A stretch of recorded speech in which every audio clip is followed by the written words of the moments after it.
What's on that thing? Let me just get off that thing. Honestly, I went to the 7-Eleven. We're back. Oh, We're back, apparently. The 7-Eleven pizza, Jared? I didn't have enough time. Oh, hey, you're back. Hello, everyone. You didn't miss very much. Welcome back to Beyond the Realms. Holy shit, we are back after a little bit of a break. Hope you all missed us because we fucking missed you. Lots to talk about. We got a giveaway winner to announce after our break for an amazing giveaway we're doing with Talon and Claw, because we teamed up with them to let the people know about a really exciting Kickstarter they were doing, that they're in the middle of doing. They're an awesome company from Seattle. That's my American neighbors. So wanted to help them out a little bit. They're doing some cool gemstone dice currently. They look fantastic. Gemstone and glass. They're super beautiful. If you want to check out the Kickstarter link, you can check out the link in the bio. So near the break of tonight's stream, we'll announce the winner that we're giving away this amazingly wood-carved dice vault with dragon scales etched on the top. They're a company that does TTRPG accessories. They do a little bit of dice. I gifted them our friend Jordy Rose, co-created the channel, this amazing woodwork DM screen. I think a couple years ago now. But yeah, they're awesome. We're happy to team up with them. So stick around for the break and you can enter into the giveaway up until we do that break. So we still got a little bit of time to get in there. The giveaway post is on the Instagram, Dicecream Sandwich Instagram. So go check that out if you want a chance to win some cool stuff. What else? I believe that's it. Congrats to Griffin on his amazing streams that he's been doing lately on Homeward Bound. He's been guest starring on a Twitch channel over there, playing Dorian Gray and an awesome paladin character that has been doing fantastic work. So if you want to check out his stuff over there, go check out the Twitch channel and his socials for when he'll be performing next. Also, congrats to Sir Strange, Stuart the Bard, who has his own Twitch channel that he's going to be starting to do stuff on. Yeah. Oh, wait, I have that. Oh. Yeah. Yeah. I'm Twitch streaming now. I'm going to have my own show. It's going to be called, what's our show called? Realms the Beyond? Is that what it's Beyond the Realms. Outside the Inside is my new show. The Fey Truth. And yeah. You know what? Next time you need help naming a show, just crowdsource us. So we got you. Yes. Thank you. We got you. Wow. My friends, my party. We got your back. So yeah, if you want to check out their Twitch channel, is the link on your bios at all, or are you still coming up with I'll just paste it in stream. The chat? Yeah. Beautiful. Yeah. There you go. So if you want to check out all the crazy antics I'm sure he'll get up to over there, go check out their Twitch channel. It's going to be a good time, I'm sure. Oh my gosh, I have buffalo wings? Hey, and with that, those don't sound vegan to me. I love you guys. I'm so glad we're back. With that out of the way, why don't we just get back into the swing of things here. Gonna raise a glass. Cheers, everybody. Welcome back. Cheers. Grab your drinks, grab your snacks, and let us jump into yet another episode of Beyond the Rails.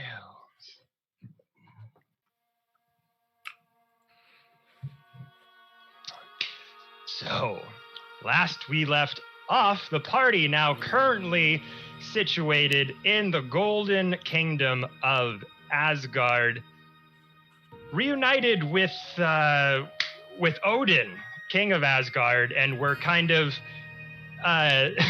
not unbeknownst to them, but took part in an event to help kick off a festival honoring the life and death of Thor, the warrior, the champion of Asgard, with a good old-fashioned fight tournament.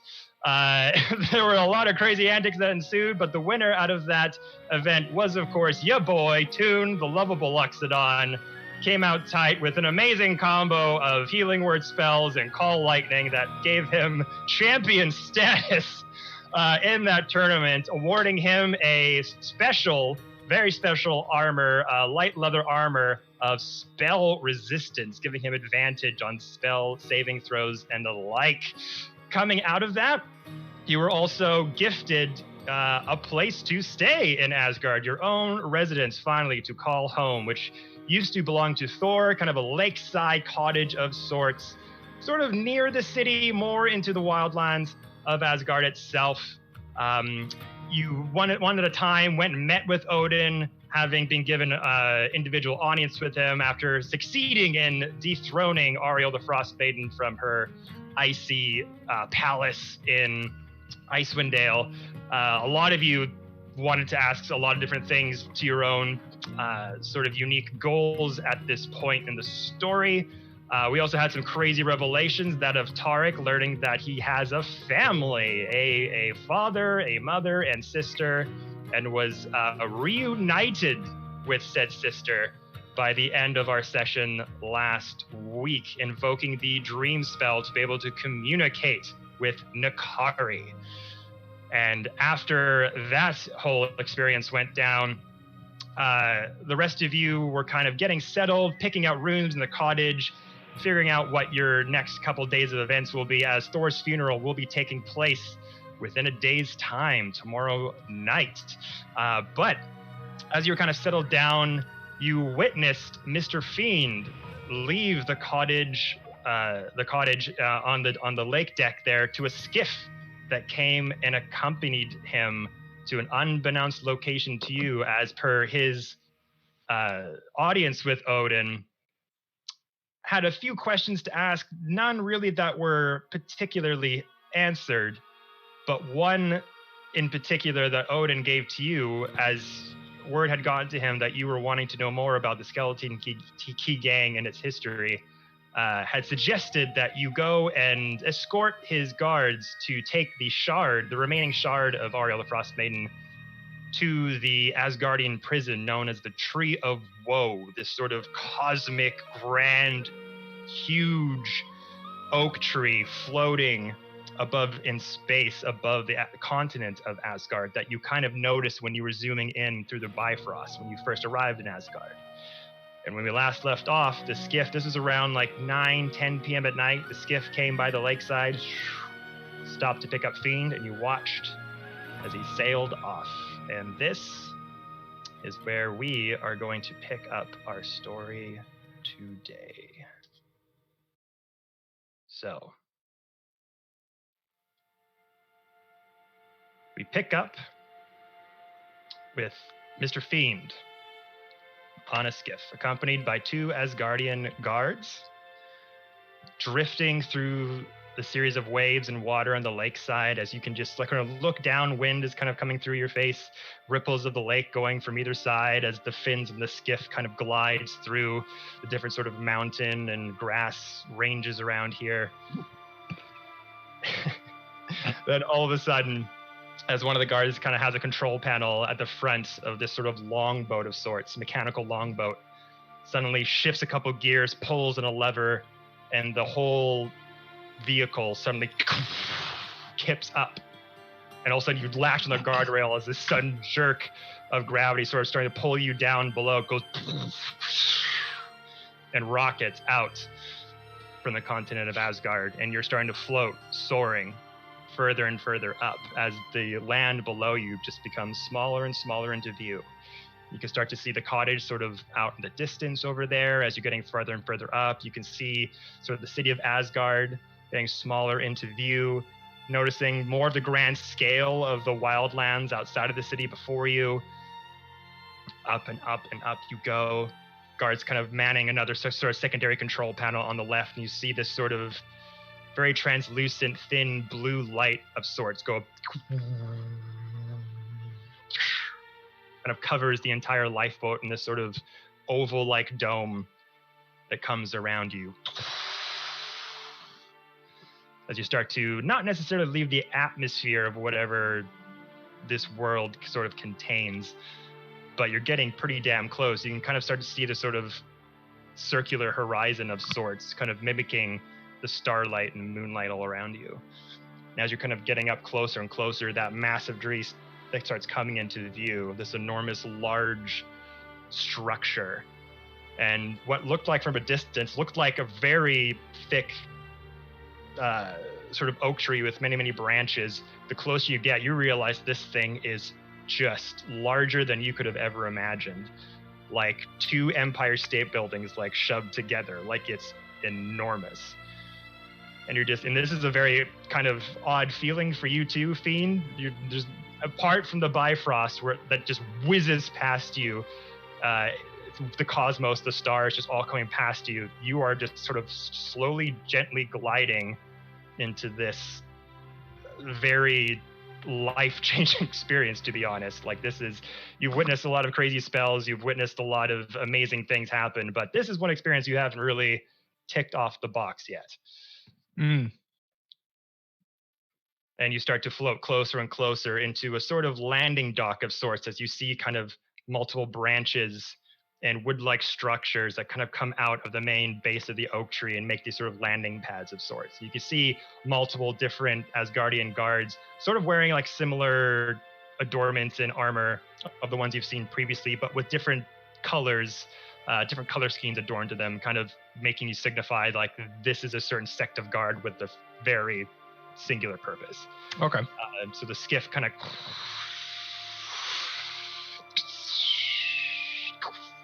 lands on one of the nearby pads as 2 guards kind of approach. They're wearing kind of these dark and sort of dark black and dark brown colorations. Their armor kind of signifies like a wood-like pattern that you can see almost like the inside of an oak tree would be, like various lines that kind of twist and turn together. Very thick, like armored to the teeth, like big, huge helmets that kind of cover their face, huge breastplate armor that accompanies their shoulder, their forearms, all over. They're armored to the teeth. Swords by their sides, big long spears at the front, and these kind of navy blue, sort of half ripped capes that kind of come off of one shoulder, kind of draped down to the side. Kind of start to heavily footfalls come towards you as the guards kind of meet one of them off the skiff and get out. And you're just looking around because this is like, holy shit, I'm in space and I'm on a giant tree. What the fuck? Like, it's really hard not to like, for all this to start to feel a little bit overwhelming for you. But as you kind of approach the front part of the skiff, as the 2 guards kind of get off, they have a little bit of conversation with the prison guards, and the 2 guards on the skiff are carrying this very thick, almost obsidian metal casing with 2 handles on either side that they're both kind of carrying. And you're just looking around, you kind of off in the distance, just hear them saying, "State your business, what brings you here?" "Scoring the Frost Maiden, sent here from Odin himself. Asked to bring along this one." "All right, if anything happens to him, he gets lost, it's on you, okay? Don't want another incident happening." "No, it's fine. It's fine." He'll be Another with us." incident. This way. Heavy footfalls follow them to one of the part of the side of the tree here that just looks flush with the rest of the bark, until this guard takes off his gauntlet hand, puts it on the tree. These sort of like light golden light sort of half circle sort of surround the fingerprints of the fingers that he's touching on this tree. This keypad sort of emanates as these circles kind of connect into this grid-like pattern with these runes that don't look like anything you've ever seen before. Probably Asgardian language of some kind. Puts in a certain key pattern. The bark, suddenly this white line emanates out of the tree. Those doors swing open. And a bit of sort of air kind of tumbling out of it, almost like dry ice coming out of the bottom part of the door. "Follow me." Do you follow? Yeah. Yeah, looking around distracted, so if they stop short, I'm going to bump into them. So they kind of do bump into one from the side as they kind of walked a little bit. As he stops to kind of put in that keypad, sort of the 2 guards that are kind of following the other set of 2, kind of looking around and kind of bump into the back of one. He's like, Sorry. "You okay there? Yeah, it's just a little distracted by it all. First time?" Yeah, I would say, yes. Really? I thought someone of your caliber might have been into the outmost of space at some point. You would be wrong. Somebody of my caliber would, but I haven't. I didn't know they grew trees in space. This wasn't grown here. Come. Well, that makes more sense. At least up isn't down. If you start to get dizzy, let us know. You're going to see a lot of weird things in here. Start to go forward into this, and the interior of the sort of baseline part of the tree. Again, very, very flush. It's very, very neat. The floor inside it's all metal inside. Various sheens of sort of steel coloration that you know, mixed in with like darker grays, a little bit of obsidian, some brass outlays. As soon as you go forward, there's this kind of like sort of guarded gate with another. Kind of looks like a room, like an almost office, like with a big plate window in the inside. Another guard still adorned with armor, sort of inside. All the guards in here are all wearing the same adornment of armor too. Like it's very hard to kind of tell one from the other just with all the armor on, kind of like stormtrooper style. But you go in, see a guard on the inside pressing some buttons. This huge wrought iron gate comes open. You follow the obsidian guards inside. And down this hallway are just rows upon rows upon rows of containment cells. Some of them are clear, sort of thick pane windows.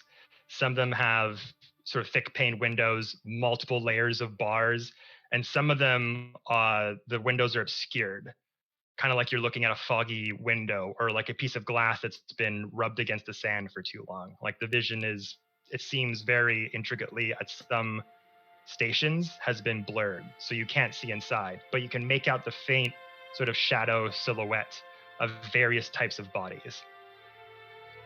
And as you go through, you see so many variations of creatures. It is some you recognize from sort of offshoots of monsters that you've run into in the material plane, and some of these just look incredibly otherworldly. Some of them don't make sense. Like some of them look humanoid, some of them look like they mashed like a dragon and illithid together. You walk past, you see this like 8-foot just stone giant kind of sit in the corner, just up and against this sort of stone bed, and just looks over at you as you're walking by with these sort of beady yellow eyes. As you walk past, you see this silhouette and sort of the cloudy stained windows of just like multiple tentacles all over with like 2 bipedal legs standing up. And you see these sort of humanoid like arms like pressing up against the glass as you walk by, kind of like following you a bit. And just this energy of vibrancy of all these multiple different entities in this space is just like, it shakes you a little bit. As they go forward past all these multiple different rooms, come to an elevator shaft sort of at the end of this hallway. This cylinder like elevator door opens up. Everyone gets in. Again, that guard puts the hands on sort of the flush wooden wall inside here that's doesn't have any windows of sorts, but the inside of this is no longer metal, it's wood. And again, putting his hand back on sort of a panel, lighting up on all fingertips. Elevator starts taking you up as you feel sort of the gravity of the pressure of elevation. Goes up for a little while. You kind of see through the sort of thin crack of the door, lights going vroom, vroom, vroom, vroom, vroom.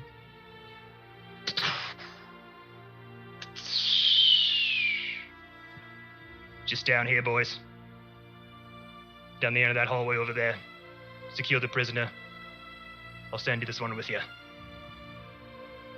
Guard stays in the elevator, sends one of the obsidian knights with you, with the 2 guards that came with you. And you trail down, and this hallway is particularly empty. There aren't a lot of compartments. It's just kind of a big, long hallway with the walls on either side of the hallway kind of flush with the wood that you've seen before. So it feels a little odd. Where are more of the people? Why is this one different than the others? It's odd, but don't really have any answers. You walk down, and there's one sort of room that's really, really big on the other end. It kind of takes up the entire half of this hallway. And this window is cloudy like the rest of them. You're not able to see inside, but it has a distinct coloration than the other ones. As you're walking down the hallway, these sort of makeshift glyphs kind of appear as you walk, and they kind of like, as the light emits as you pass by every single one of them. Different designs, different shapes, adorning in that same sort of faint blue light that kind of covered the top of your skiff. As you pass every single one, you just hear this faint.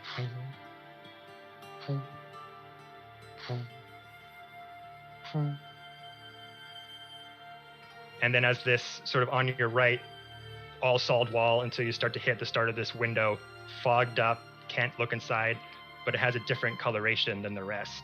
And it's a faint, dark, greenish tint to it. On the other side of the wall, you go down, then the second compartment on the left starts to open up to you. And again, a solid, thick pane of glass goes from sort of the middle of the hallway all the way down. And the door entry is on the very far side. As the guards kind of carry that Achaidhian suitcase with them. You're the one that helped bring this weirdo down? Do you want to do the honors? Carrying her into the cell. Yes. Sure. Why not? Do I get the feeling that I'm about to be locked in a cell? Roll an insight. It's not very good. You'll never see me again. I swear to God, I'm so pissed. It's a 6. It's a 6, no? Yeah. Ah, Okay. I'm more than happy. Hate it. That wench in her cell.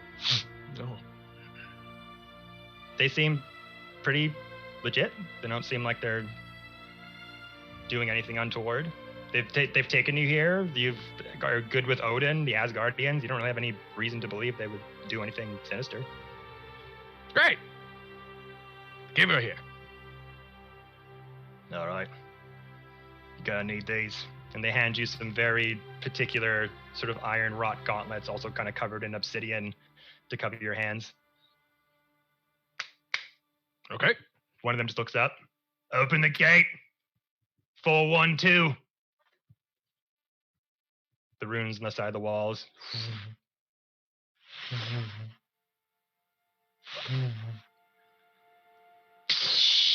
Almost like the glass itself, a portion of it just seemingly opens, not connected to anything. Like an invisible person just cut a piece, like a perfectly good entryway into this glass that just kind of disappears from view and opens up for you. The guards kind of have 2 keys on their sides.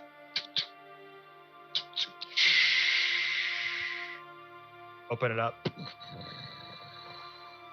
Dry ice coming out of the suitcase. There you go, fine warrior. Thank you. Always wanted to do this. I walk into the glass. So you walk into the room, and again, it's seemingly a bit empty. There's not, the inside of this isn't wood.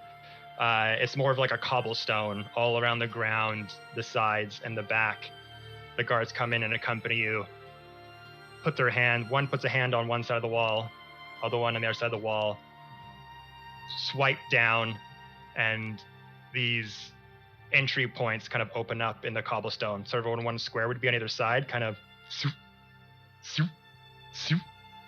and they reach inside and pull out these like very strong, thick-looking chains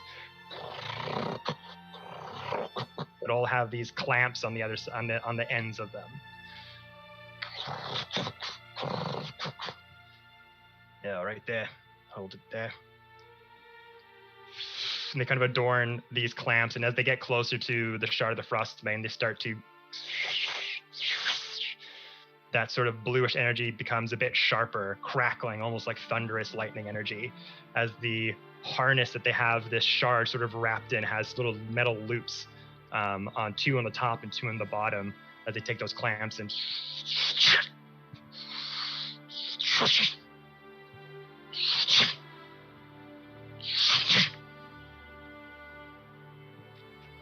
pull them up.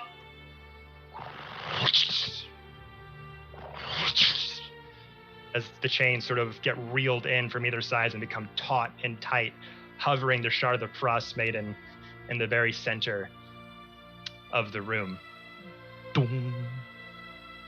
It's extremely like taut, like it's as tight as it can possibly go. Good enough. Is there anything you wanted to say to this prisoner before we lock her up for good? You lost. You cunt. Mr. Feet turns around and walks out of the room.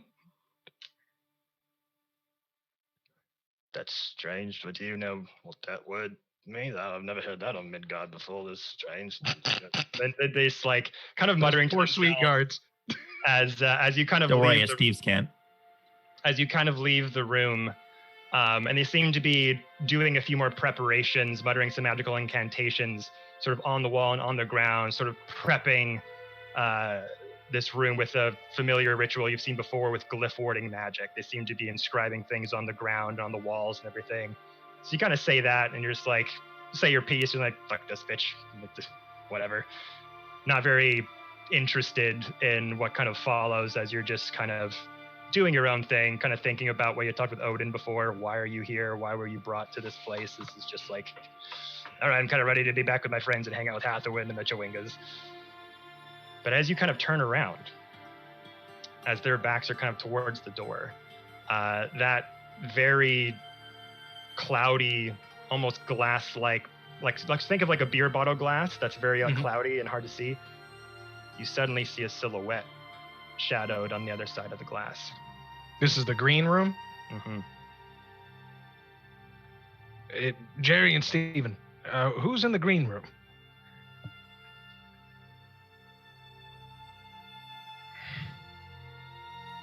We don't say his name here. And they go back to doing what they were doing before. Kind of like wander. I don't know if I'm allowed to, but I'm gonna give it a shot. So I try to wander closer to the green room. Mm-hmm. How tall is said figure? He's a bit on the taller side. He's probably like just under 6 feet, like 5'9". Oh, okay. So not like Asgardian tall, but Bit shorter. okay.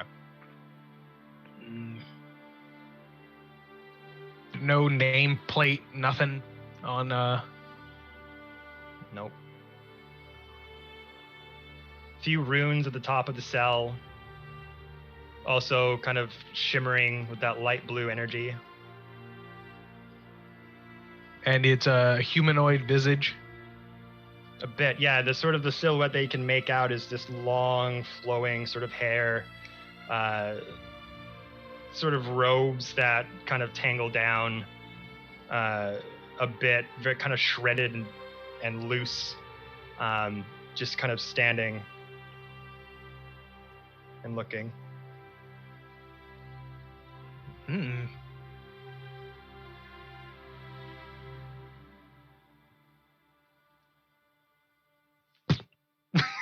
Just kind of put my hand on the glass.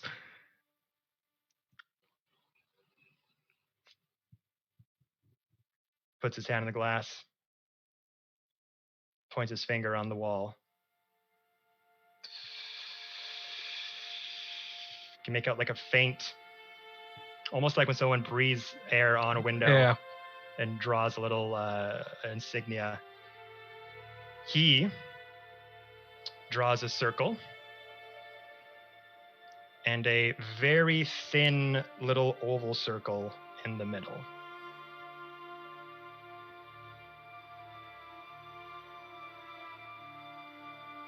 Do I recognize this?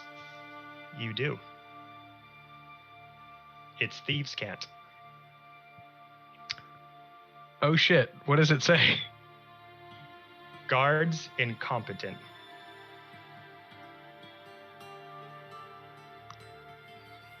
I kind of can I make a line on the outside? Mm-hmm. I kind of write a line from the center of his symbol down to mine and write the sigils for most guards are.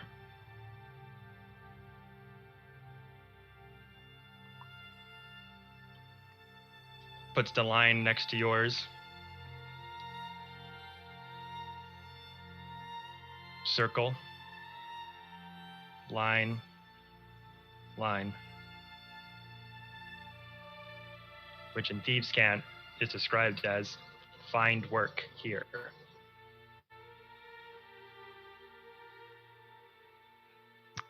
I draw the line from that sigil and draw the sigil for like what's in it for me, essentially.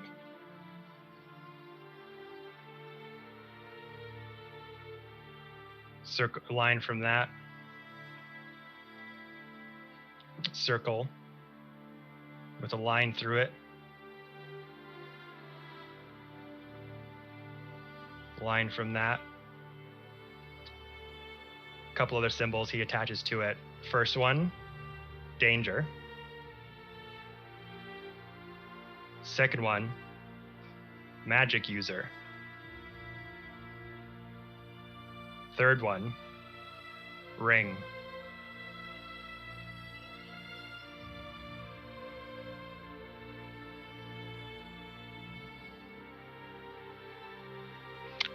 Mr. Fiend kind of just draws on the glass the skeleton key sigil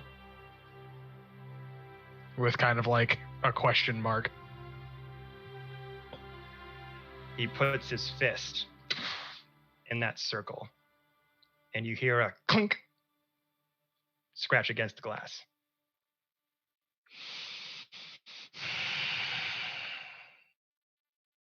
Clunk. You feel a slight vibration coming from your ring.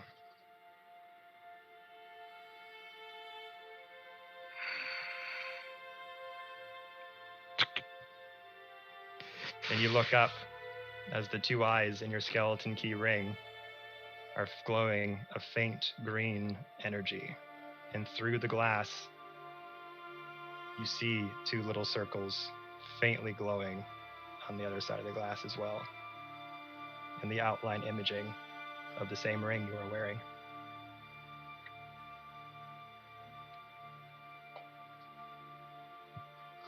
I see.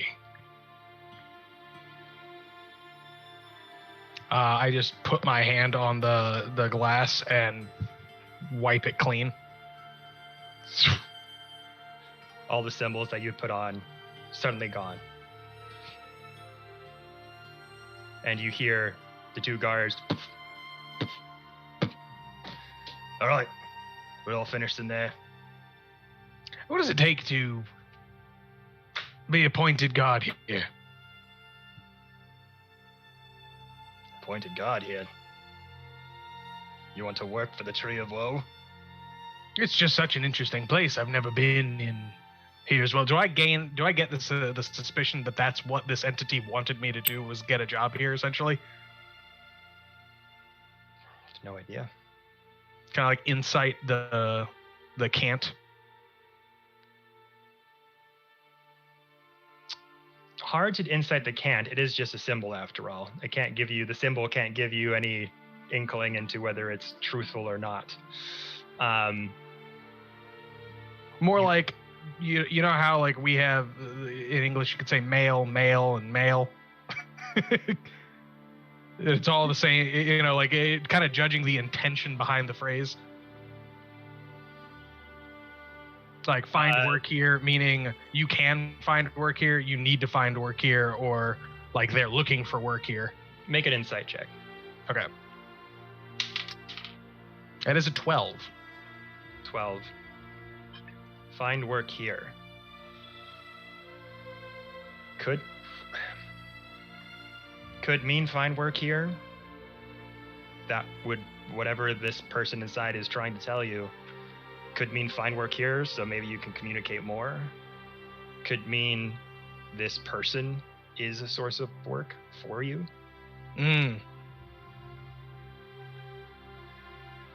Interesting. Now, Odin, gentlemen, Odin had mentioned answers to my family lineage here. Do you have any knowledges to this? Family lineage. I show them my ring. Is that a cunt?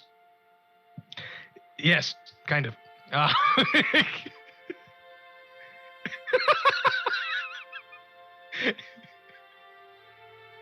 Mr. Bean is absolutely just chuckling to himself. As like a guild, you know how you have a special unit of guards here. This was kind of like in where I'm from. This was a special unit of people. Guild. You ever heard of the Skeleton Key Guild in Asgard? There's many clans outside of the Golden City walls. I don't know if any of them are associated with the Skeleton Key. I have reason to believe that I have a kinship behind this glass here, as he just kind of like waving his hand, and I'm not entirely sure. You say that you have a kinship with the person behind the glass, and they just kind of put their hands around their blades. Mr. Fiend acts like he doesn't see that. What he's saying isn't a problem. It's just this weird feeling I'm getting. I'm not sure why Odin wanted me here if he didn't tell you. It certainly wasn't to put that cunt in prison. It was to find information on my family, and there's a weird energy right here. But I don't know, that could be your sigils. I'm a magic user after all.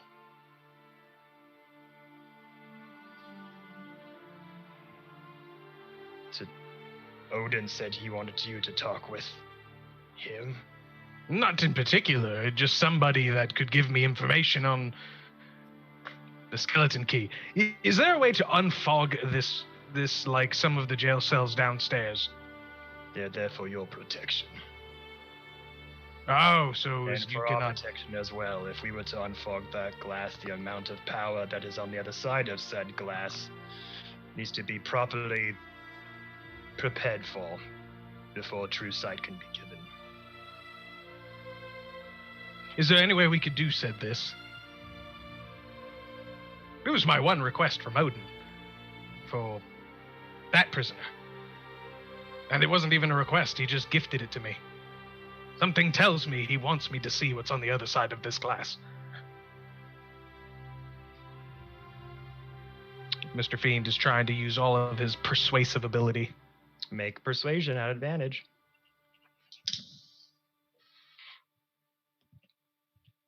What is my persuasion?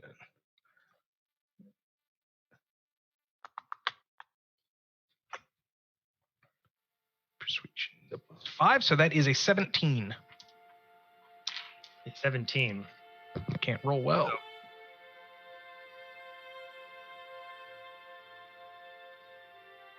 They look at you.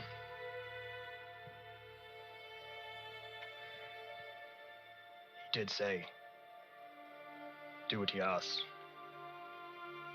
I know. This? Remember the last time we had somebody talk to him? I don't want to relive that again. Yeah, well. This wasn't the last incident, was it? He was involved, yes. Intriguing.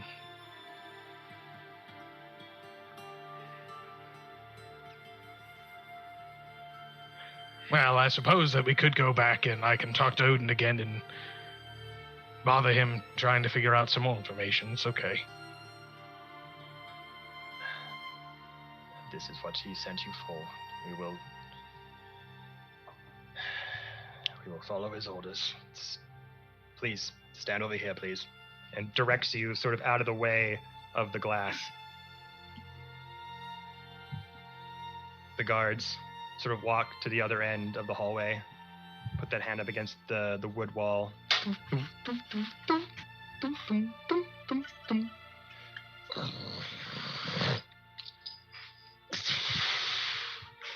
Kind of make this opening comes into the wall, puts his the whole hand on the wall, and the end ends come on the fingers, and he kind of twists the circular panel that opens up.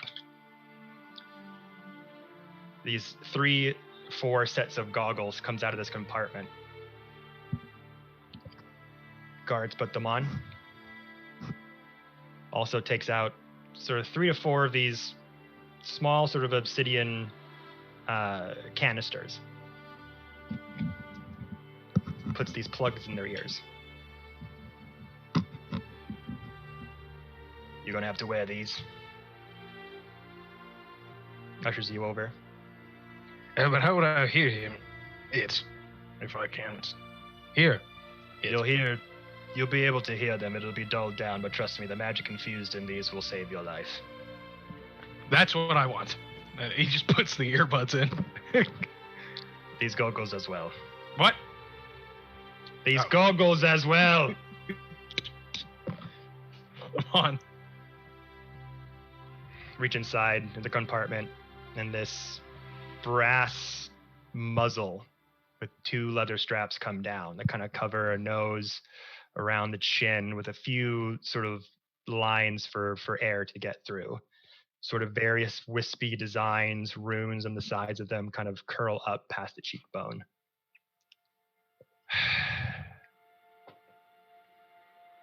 Prisoner 413, gaining entry. Be prepared for full downlock. Open the door. The runes, the sides, start to glow a bit brighter and stay with that hue.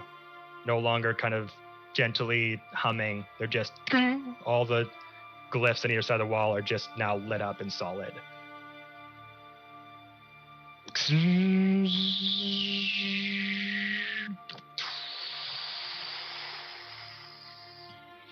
Opening opens up on the other side of the glass, much similar to the one that you'd gone in previously. The glass just seemingly opening out of nowhere to create a square opening, a square entry. And the one guard kind of steps in, hands against the wall. You see the sort of shadowy figure put the hands up and sort of move over to the wall.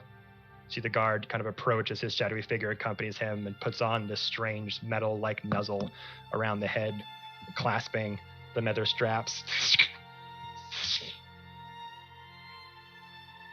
Sit. Don't give us a reason. Starts to come out. We will give you an audience. 10 minutes. No more. It's very generous of you. Thank you. If anything happens to you in there, the doors we're going to lock immediately. You are on your own. Always have been. May the gods be with you. As your party somewhere is going... But I walk in. You walk in. And you step into this room. And again, the inside is kind of all wooden. There's no cobblestone in this room, no metal. Even the floor seems to be the same wood matching the outside. But it has a different sort of hue. Where the outside was kind of a light sort of brown coloration, the inside here is more of a kind of oak. Not an oak, what's the word? Arbutus kind of coloration. A lot of like bright sort of yellows and oranges. Again, that sort of wood warping design as lines kind of twist and turn into each other.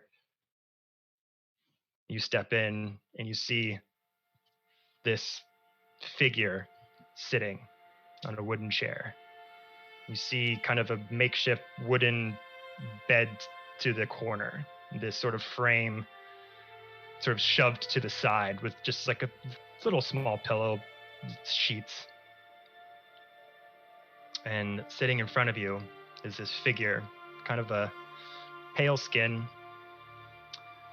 wearing this sort of leather belt with this dull green tunic that kind of flows down, these kind of black material sort of sweats that kind of drape down the waist, down to the ankles. Not wearing any boots. You can see his feet, his hands sort of clasped behind him.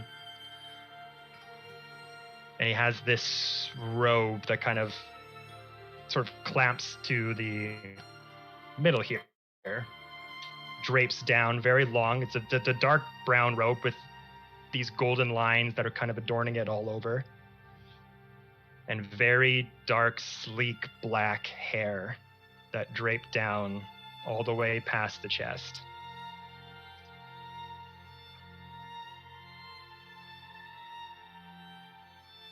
And this figure is just sizing you up.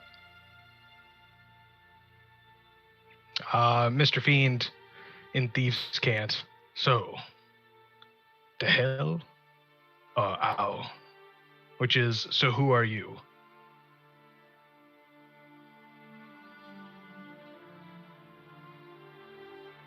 Looks back at you.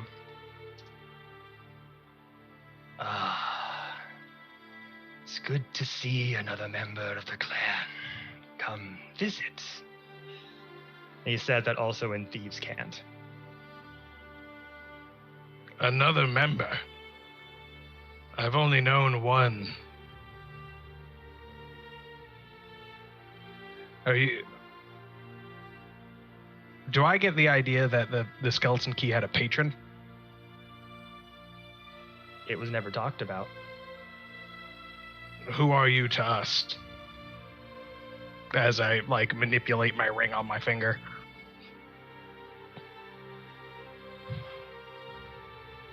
The Skeleton Key Gang. Such fond memories. Seems like only yesterday that I created that little following.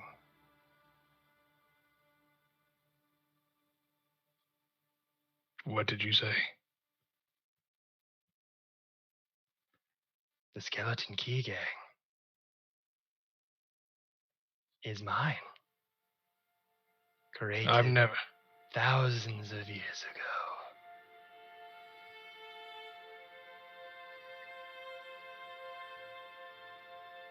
Little small gang of thieves and ne'er-do-wells, outcasts much like myself.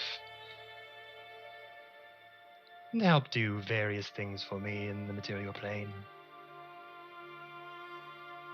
Such as? We'll get there. Who, friend, are you? I sensed a very familiar energy the minute you entered the building. I'm Mr. Fiend. I'm the son of the current ruler of the Skeleton Key. Who might that be this time? His name is Vaxa Minor. The miners are still in power. Didn't know they could keep the succession for that long. It appears so. And are you a blood relative? No. I'm the good kind. I know what that's like. What is your name?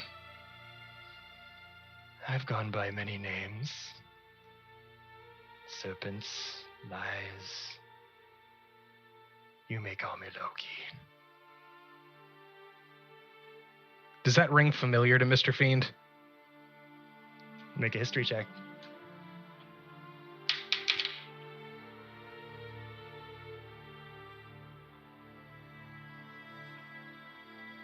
18. 18.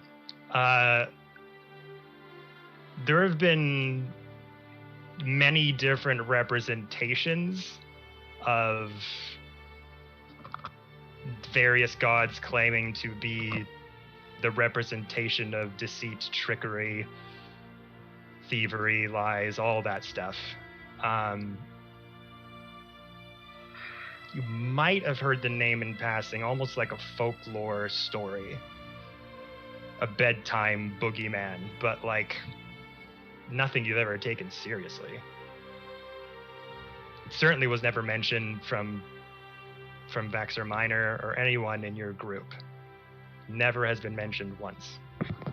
Why have they never mentioned you in the Skeleton Key? It's a very long time ago, and it's been quite a long time since I've been able to step into the material plane. Been otherwise occupied. Things tend to get forgotten over the millennia, you know? What work do you have for me?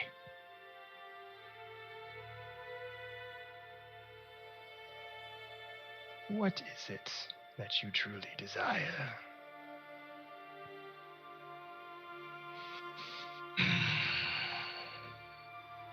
Well, there's a short term and always there's a long term. The keys, or rather the rings, have a connection. I know because I created them. And maybe your current leader is unaware of their permeance, their skill set. But the minute you entered into my vicinity, I could hear your very soul screaming out, Mr. Fiend. Something is troubling you. You long for something. You need something. And I'm very curious to know which one of my brethren is going through. What I could do to help.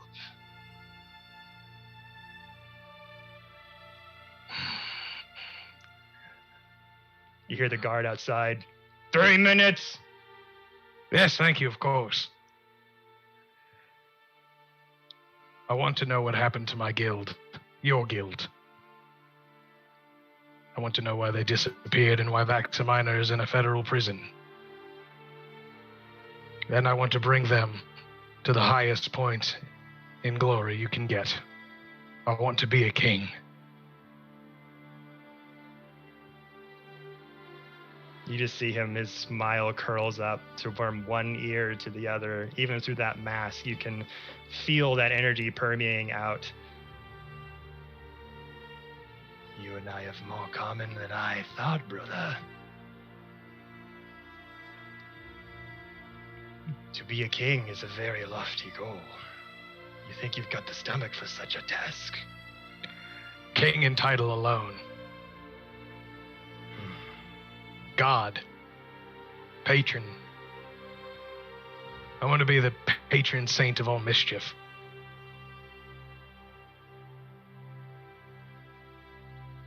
Evidently, there will be a line. And I'm going to start with Renard. Oh, the Fey Lord. What has that tricksy fox been up to these days? Stealing things that aren't his. But you can't blame someone for that. I wonder if Only he still teach them a has- lesson. I wonder if he still has his ring too. You just see Mr. Fiend's face.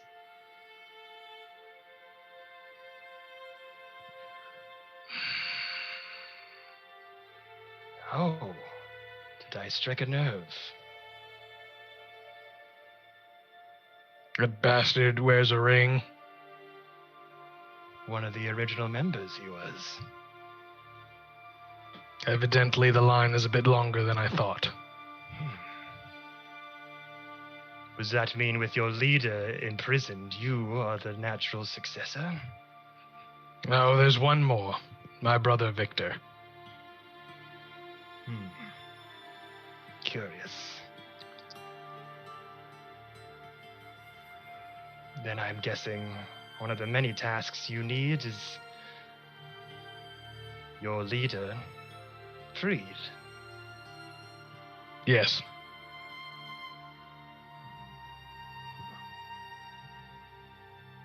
Well, I would love to be able to assist you in all these endeavors, my friend, but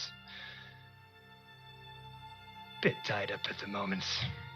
And muzzled and glyph warded,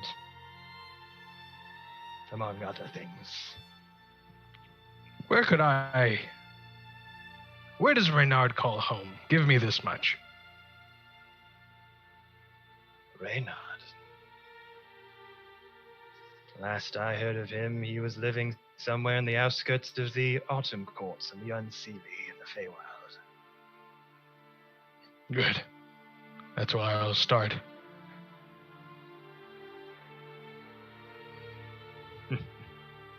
You managed to catch that tricksy bastard. Tell him the patron saint of lies says hello. Mr. Fiend gives a courtesy bow. Another time, then. The guards come up. Time's up! Of course. Perfect timing. He was just getting slimy. Will I be seeing you again, Mr. Fiend? I'm sure there's much more we can chat about. And I'm guessing you wouldn't have been allowed into this room unless someone very, very special allowed you to. I reply in Thieves' Cant. We know what we know.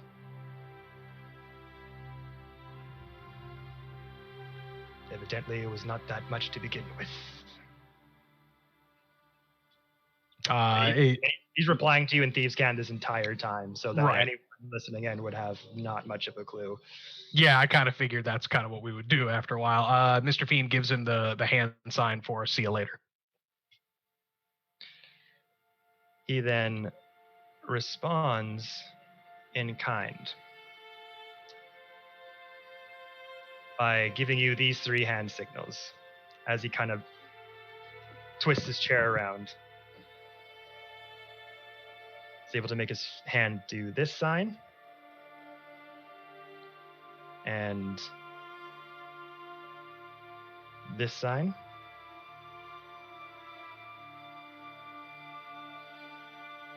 And this sign.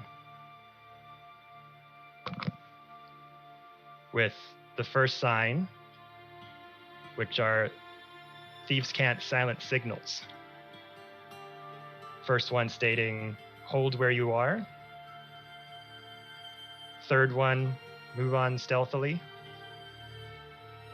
Fourth one, silence the enemy. Hold where I am. Move forward stealthily. Hold where I am. Silence the guards. Move forward stealthily. Is that what he said? Seemingly saying, hold where you are. Move on stealthily.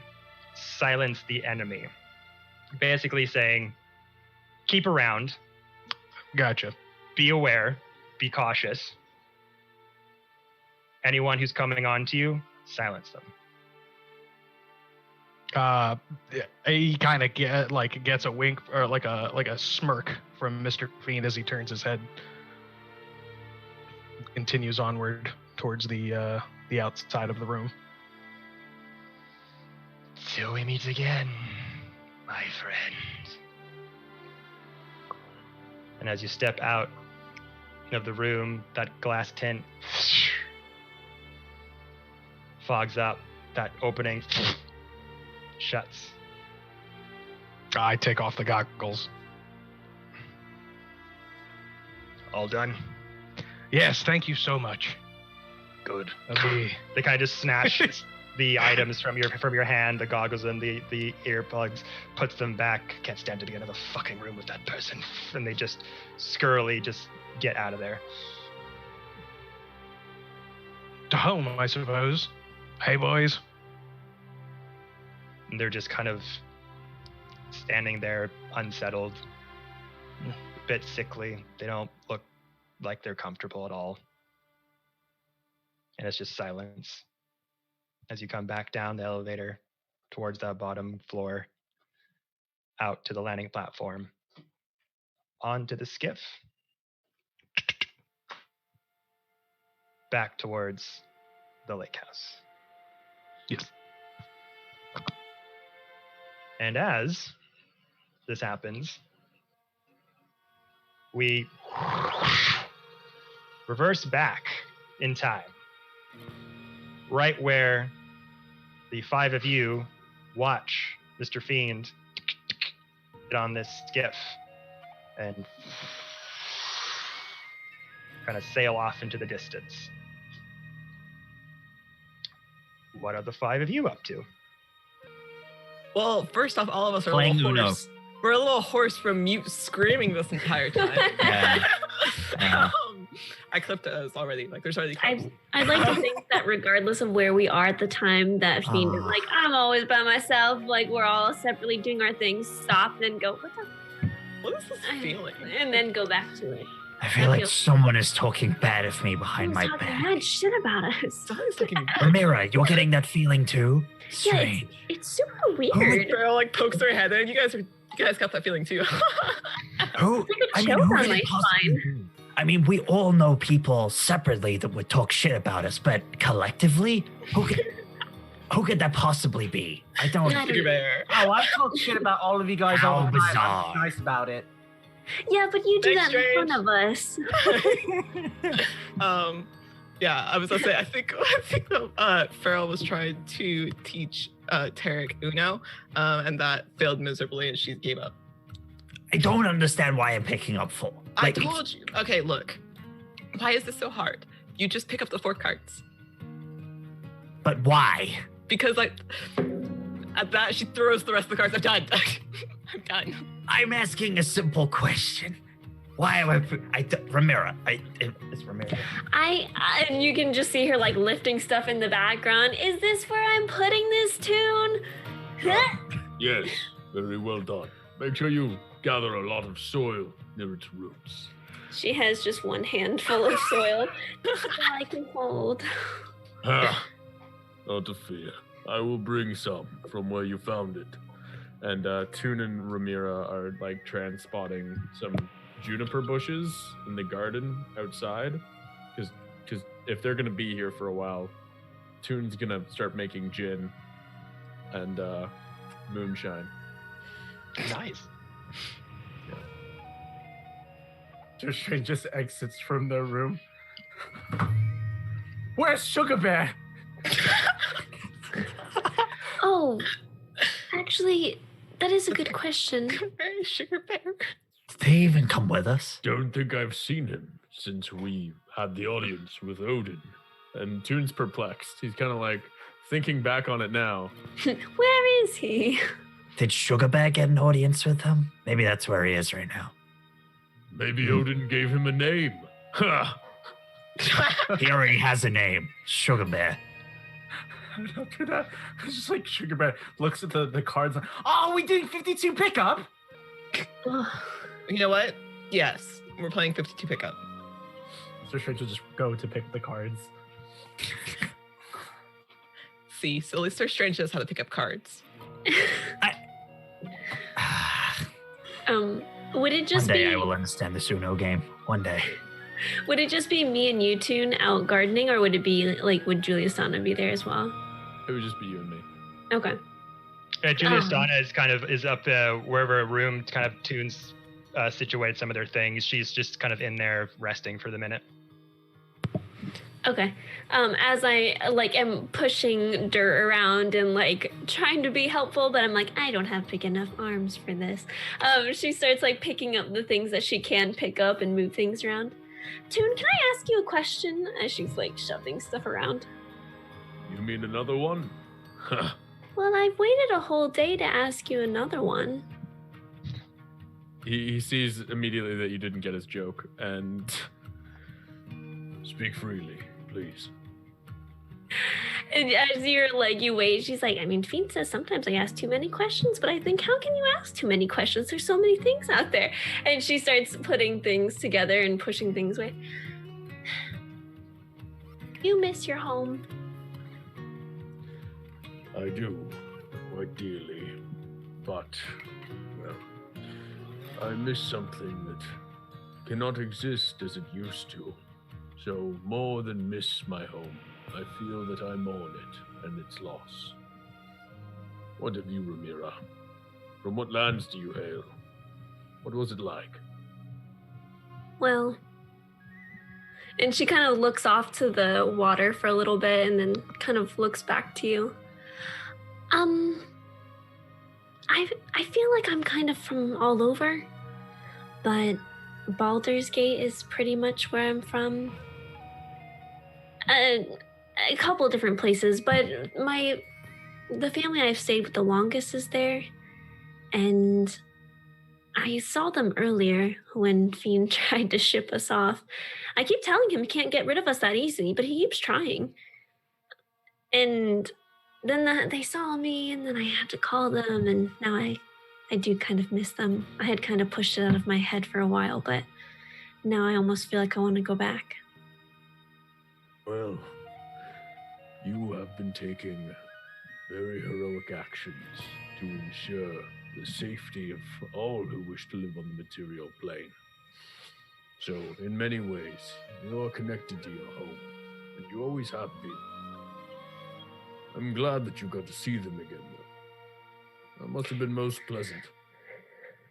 It was, and also kind of sad. My siblings are a lot taller than I thought, and bigger, and older.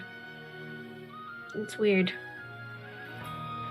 Well, when you return, I'm sure you can make yourself taller than them. Ha! Simply adopt my semblance.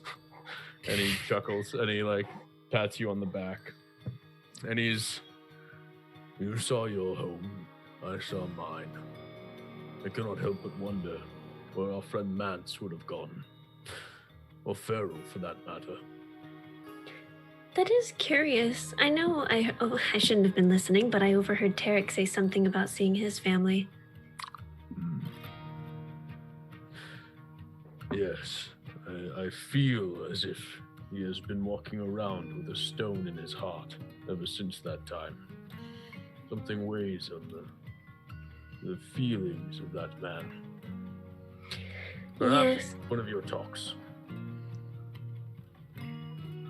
One of the uplifting ones, not one of the probing ones. Oh. Well, I'm not so good at that first part, but the second part I'm very good at. Well, need to discover the issue before you can resolve it. So, well, maybe bring Strange with you. He'll do the uplifting, you do the probing.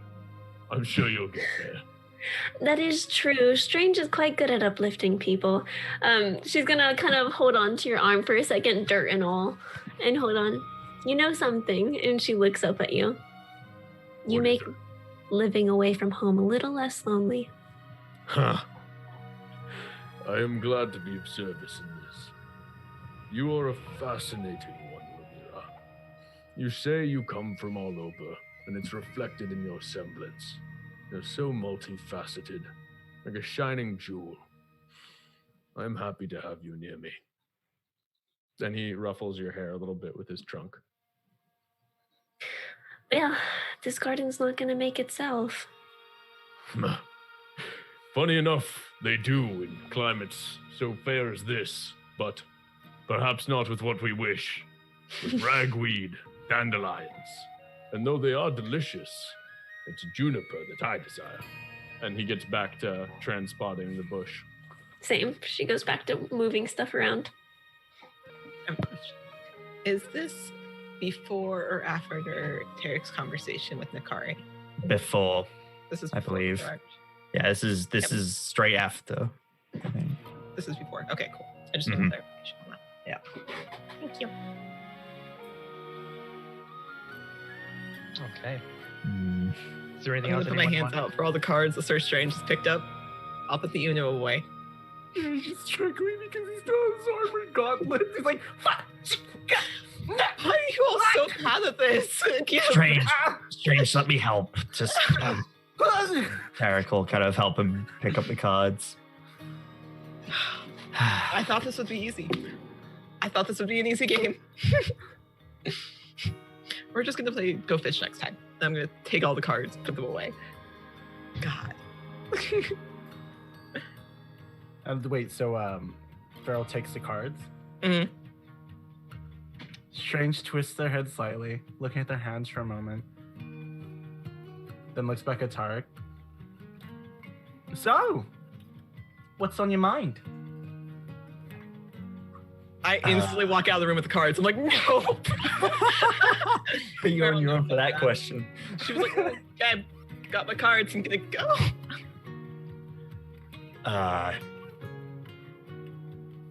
A lot is on my mind currently.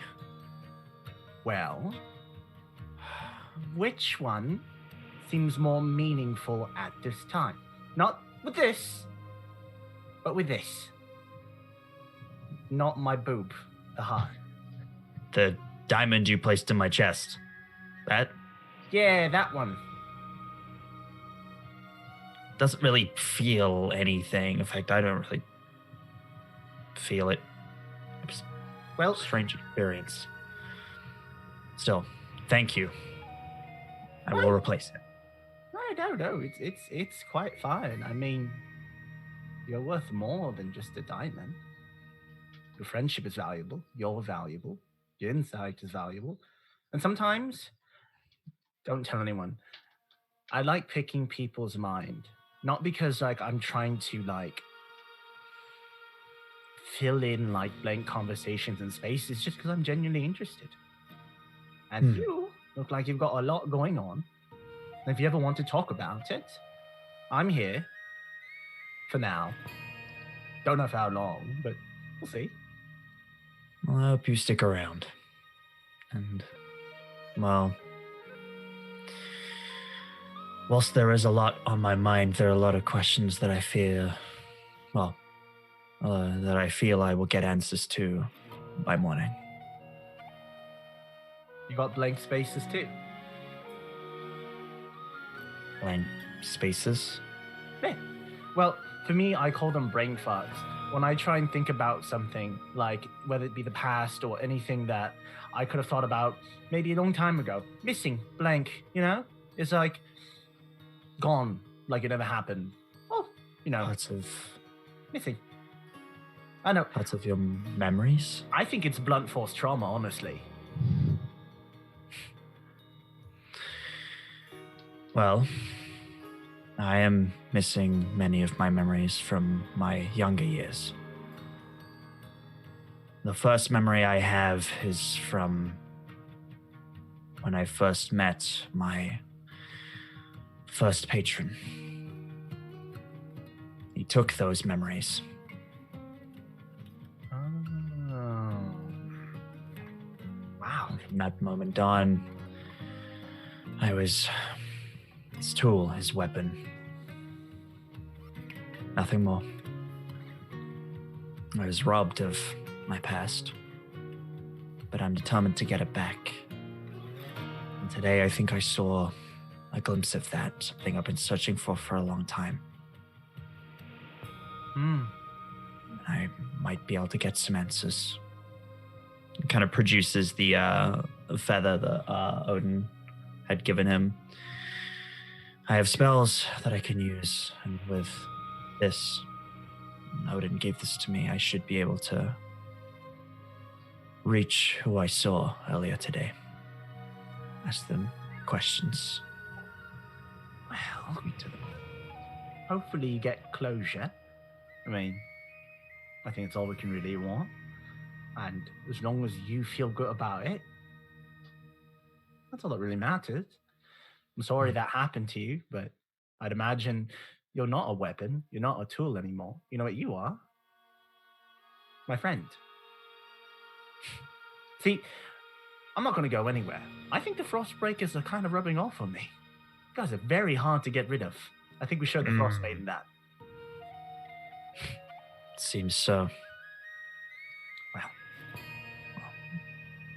you'll get your answer soon enough, I'd imagine. Yes. Sir Strange tries to coolly walk off for a moment. Doesn't look. Ah! Strange, you should probably look where you're going when you... Sir Strange still has the helmet on. Oh, right. It's strange. Yeah? I will repay you one day, whether you feel I need to or not. Well, you haven't really given me much of a choice, but appreciate it. And Sir Strange is just going to go sit down and examine their helmet a bit. Yeah. Yeah. Okay.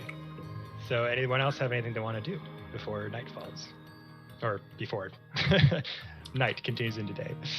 Yeah, I think Farrell ended up going after that just to her room where her bards are, because that is where they're staying with her now. No, I think that she would just, unless anybody else stopped her, she would just put the cards away and move on to her room. Yeah, I think Tarek could probably do the same, and then just have the quick exchange with Farrell we had last session about, just in passing, and then he'll head up to his room. Sure. Just for flavor in general, not that necessarily people would know this, but Rhaenyra eventually is going to go back to her room and try to move as much of the furniture around as possible to declutter it. So she's going to take out anything gaudy and just like shuffle it to, in her mind, maybe either into Fiend's room or out into the living space. Just into the hallway. If Farrell hears the scraping of furniture that you're moving past her room to Fiend's room, she'll help you. You got the top floor. I know. She turns into a giant and starts like moving things around, so she has like more arm space and just kind of like declutters her space. Even though she probably had a nice room arrangement beforehand, she tries to make it as minimalistic as possible, and like shuffles up. Farrell, what? How we put this desk in Fiend's room? Oh yeah. Okay. And so like she's gonna just start moving everything that she doesn't want into Fiend's room. Just so he gets for talking shit about us. You guys are just playing this amazing prank on Fiend right now. And really, she even recruits Salil and Thayer to help her. Yes. Death, bro. Oh, yes. Finally I'm back from all this emotional trauma. Well, I'm not gonna make it like horrendous. It's gonna be like, no, instead We're of just gonna move the furniture into the room. Yeah, instead of one desk, he has quite two hilarious. desks. It's like an L-shaped desk now instead of just a regular old desk. Like, it's just like an executive suite now with added food. Yeah, exactly. He'll love it. Yeah. So after she's done with all that, she thanks everybody. Shit. Farrell's quickly gonna put a vase on the desk and craft some flowers. Yes. Okay, Good. cool. And then Welcome home. Did you have a good trip back from prison? Like, it's gonna just like be stupid shit. And then for real though, underneath all of the dumb stupid things, she's going to write genuinely, "Thanks for being my friend. I don't think you know what it means to me." And then leaves it there, and she's gonna find a marshmallow to put on the singular note, go back to her room, shut the door, and then she'll pace for a little while, back and forth, lay on the floor, and then pull back her sleeve and try to just fuss with it. And she's going to try medical things that she can do to see if she can relieve it. She's going to go through different like minor spell stuff to just be like, all right, and then like kind of think back through anything she can think of to remove curses or like what have you. And then eventually she's just gonna kind of like toss herself into bed and just lay there for a really long time, giving up. After moving all the furniture, fussing around with the burn insignia on your shoulder as it's in that kind of very thin fingered, very creepily silhouette of a demon hand that's singed into your body. So did you actually want to try to like study it or try to heal it in various ways? Or... Yeah, I was gonna see if maybe I could do like an Arcana check to see if I can like remember or figure out something that I can do to relieve it. I don't have. Oh, I do have Greater Restoration though through my necklace that I could use at this point. Mm-hmm. Can I Greater Restoration myself through my necklace? It has that capability. Nice. Yeah, you see her clutch one of the jewels and then say a little prayer and like open one eye to see if it worked. She's like, and heal. Ow. Clear. It's bruised. Oh, so God. I will say, before you use the Greater Restoration bead, I'll have you make a medicine check just to see if any sort of knowledge you have on demon curses, particularly one that's performed by a very powerful high-level demon. Anything you might have heard of in your cleric studies that might pertain to such a powerful mark. Okay, I got a 21. Damn. So from your teachings, especially from the institution that kind of brought you up in these studies, you know that a Greater Restoration spell would work, but you need one key ingredient for it to fully get it out of your system. And that is, you need a small vial of demon blood. Damn it! Derek, Pharaoh. Just I need any your old. Just any old. I'm gonna be honest, that was my first thought. I went, well, crap. Is it just any old demon, or does it have to be the demon that struck me? Not the demon that struck you necessarily, Okay. but a pure-blooded demon. And as she's like thinking about that, and clutching the necklace, she goes, well, forgot all my chalk and my candles at home. I guess I won't be summoning one tonight. Whack. And then that's when she'll like just lays there looking up at her ceiling. She probably won't sleep for like a billion years, but she's just laying there pretending to. And she's gonna turn back into her changeling self and probably curl back up and be like, this is all fine. Don't worry about it. Okay. Anyone else want to do anything before the nightfall or before bedtime? Just stop saying nightfalls. If not, Sir Strange. Sir Strange is eventually going to go back to their room, and they're going to look around, look at their bed, look at everything around them, and feel strange for them. Funny. And they pause for a moment, looking around, and they decide to slowly take off their armor up to where their torso is showing. And they lift down their shirt and their tunic, and they look at all the scars that decorate their body. They frown, and they put their armor back on.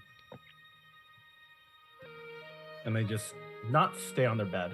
They lean against the wall and sit down and nod off. Okay. If anyone doesn't want to do anything before sleep comes, anyone who didn't fall asleep right away, you would hear the faint sounds of that skiff kind of hovering outside, and you hear various footsteps coming from that wood dock in the front of the lodge. Bye, Stephen. Bye, Jerry. Good. As the skiff takes off, if anyone wanted to go down and greet Fiend, you all would have heard. It's a pretty loud hum, so it's not like you have to roll perception to hear it necessarily. I think Toon would do that. Mm-hmm. Fiend has to walk past my door to get to his room, right? Since it's like...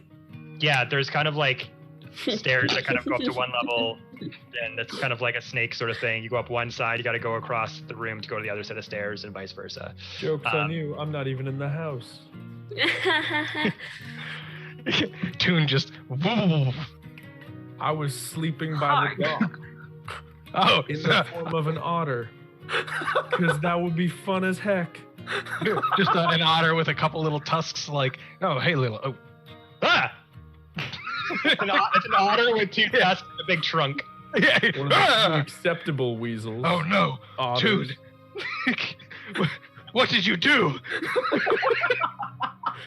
So Toon would Child out of wedlock, Toon.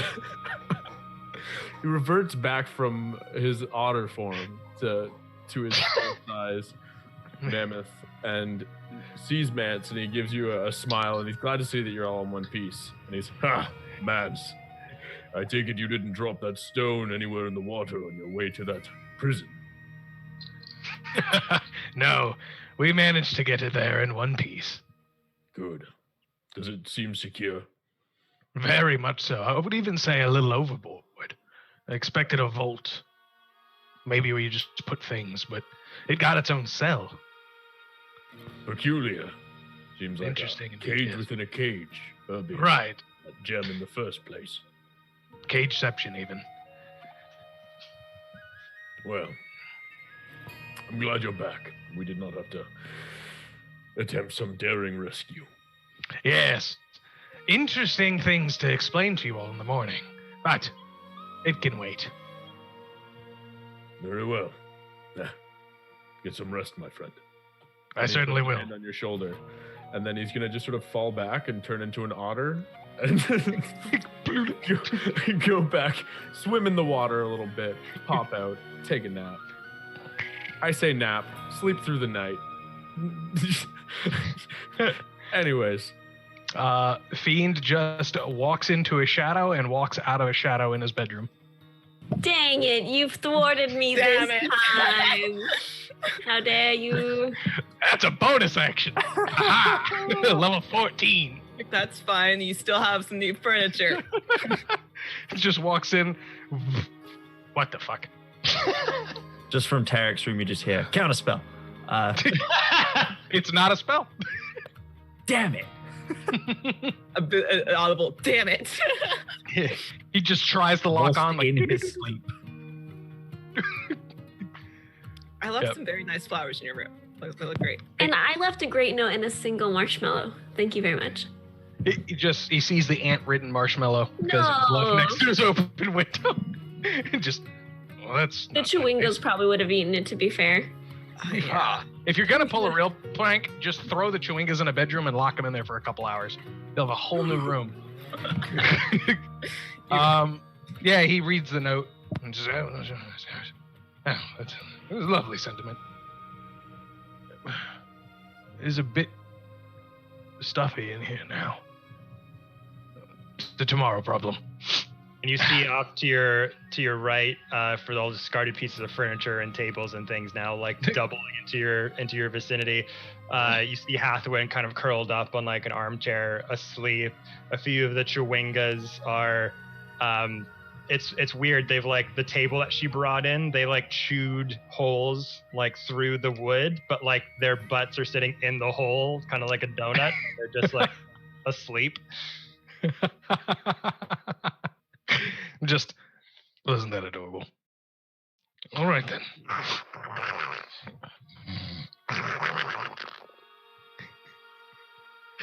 I just kind of change into my night clothes, big long shoulder to ankle nightgown, like a Jim what's Carrey. it? Yeah, it's like Jim Carrey. And the whole like cap. Bruce Almighty style. Yep. To bed then. And I go to sleep. Okay. So, as you all go for the rest for the night, Explosion. peace. So soundly going to sleep, Tarek begins his dream incantation and that experience with Nakari that took place last session, which was amazing. If you haven't seen it, tune in to the last episode on YouTube and go check it out. good. Takes place as your communion with Nakari starts to happen. Few things happen to each individual as you sleep. first one being with Toon. So Toon, are you still in your otter form, just lapping around the lake, hanging out in the dock? I'm in otter bliss right now. As you're I'm so mad. Same. I'm quitting the stream. No.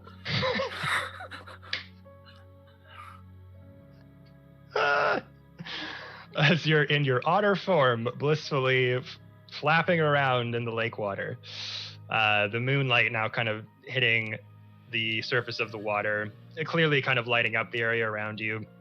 You do notice a very familiar tall form starting to make their way out to the dock, and it is Julius Stana. All right. I would swim over to her. Come over. Are you still an otter? I'm still an otter. She is a druid, though, so she can speak with animals. It's been quite a long time since I had any fun of this sort. And you just see her also change into an otter. As you two of you just look and you're like, wanna go for a swim? I nod emphatically and begin to do otter things. And the two of you just floop, dive into the lake as you both just swim sort of all over, sort of jumping up, playing around, just enjoying the fruits of your druid magic and the nature abilities. This is romance. This is druid romance. Sorry. I'm trying to sleep. I have a new animal crush. It's okay. Bird, Toon, and Burn, Feral, we're never gonna work out. It's all right. I'll forgive you. The two of you kind of spend like the hour just playfully just swimming around, just really enjoying yourselves. That the two of you, as I kind of have previously described, like Julius Donna has been very quiet since you discovered her. Like the last time you remember sort of hanging out with her, enjoying her company, she's usually a very like confident, strong Loxodon figure, one that's like puts strong people in their place, doesn't like, you know, people topping her in that way. Yeah. But she's just, again, very quiet and kind of solitary and hasn't really spoken to you very much. So just sudden He's chalking change. that up to the trauma of being kidnapped by a goddess. Mhm. Little G, but still traumatic. And as the two of you kind of enjoy this kind of free time for a while, you subtly kind of are sort of one-upping each other with your druidic abilities, as like you changing otter form, she changed to otter, swimming around in the lake, sort of having this playful nature of trying to one-up each other. As she kind of changed into a manatee, you change to a manatee, swimming around. Whale turns into whale, and just all sorts of different types of animals, just playing around. But eventually you get kind of tired, you find yourself back on the dock, kind of sitting upright on the edge, kind of enjoying the moonlight. It's a very beautiful night. Just kind of sitting there a little bit in silence for a while, dripping from the lake water. I'm sorry at how things ended when we last spoke. I know we haven't had much time to talk since I've been back. It was not truly an ending. We'd pick things up again, now was it? No, you have nothing to apologize for. You were true to your feelings. Your heart faltered, and we found each other again through it all. Then he puts his hand on top of hers and is gonna entwine his trunk with hers. And she accepts, and as you're kind of holding each other in your embrace, I feel like I have so many questions and I don't know where to start. I mean,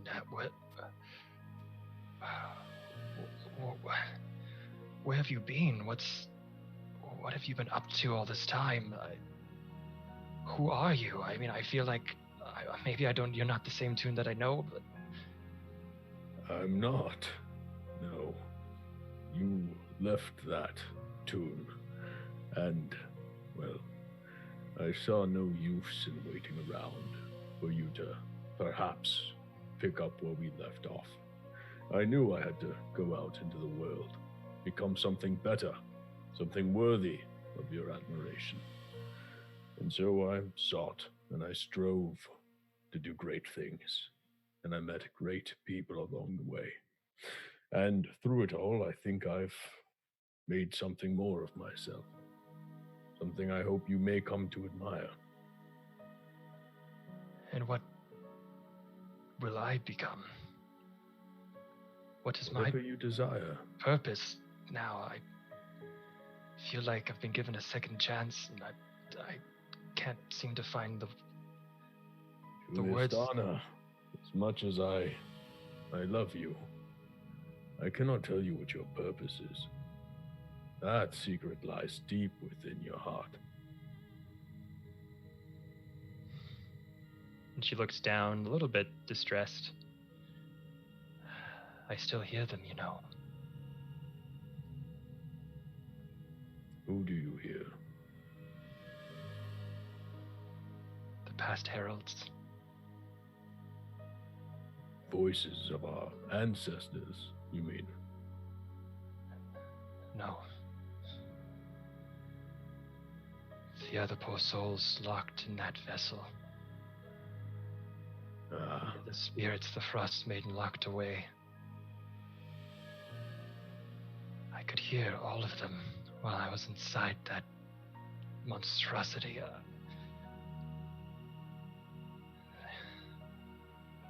there are fell magics that can warp us to our very soul. And there are things as devious as that are simply the echoes of our experience. You underwent a horrific happening. It is not likely to leave your mind anytime soon. I would beg you not to dwell on these things, though I am here if you wish to speak of them. And he intently locks eyes with her.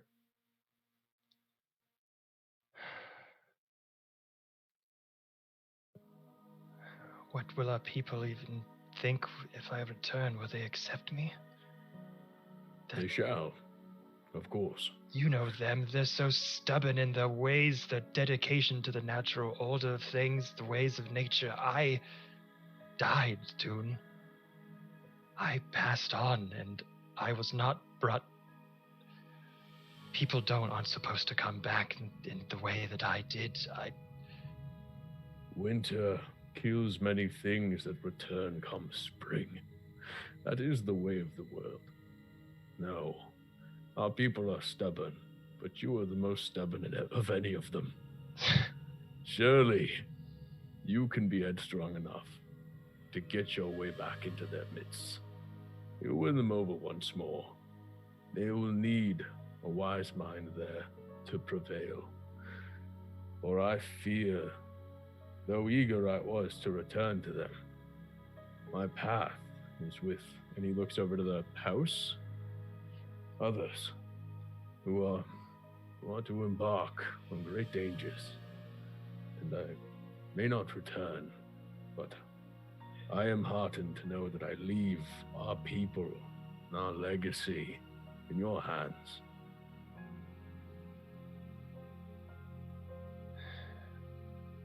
What of your family's legacy?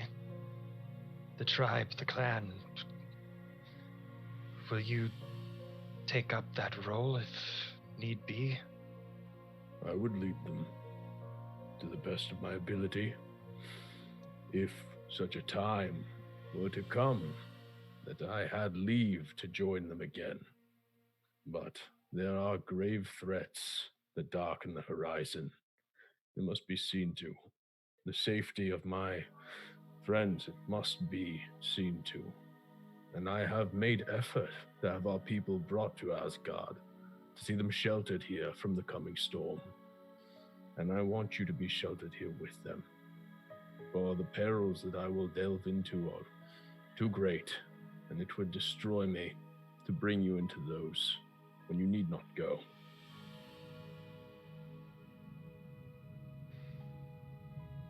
It's all so strange. No. He's sleeping. And Toon chuckles. And he pulls her in close. And the moon is bright. And there are stars in the sky.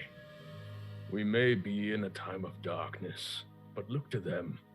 Look to them with wonder and joy. That is what we have sought. That is what we seek to preserve. Aye, it is easy to despair. Look, inky black night all around us. But your eyes, they are shining. And so are mine. And he's gonna kiss her. Kev, I hope you're comfortable with that.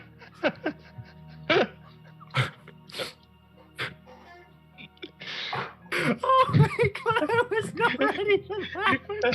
It's like a dog drinking water. Yeah. Yeah. Oh no. Let me just move this This camera is over to gonna that leather make- couch. This is gonna make the best clip on TikTok. I'm just gonna say right now. Beautiful. Oh my god! Fuck yeah! Already editing it.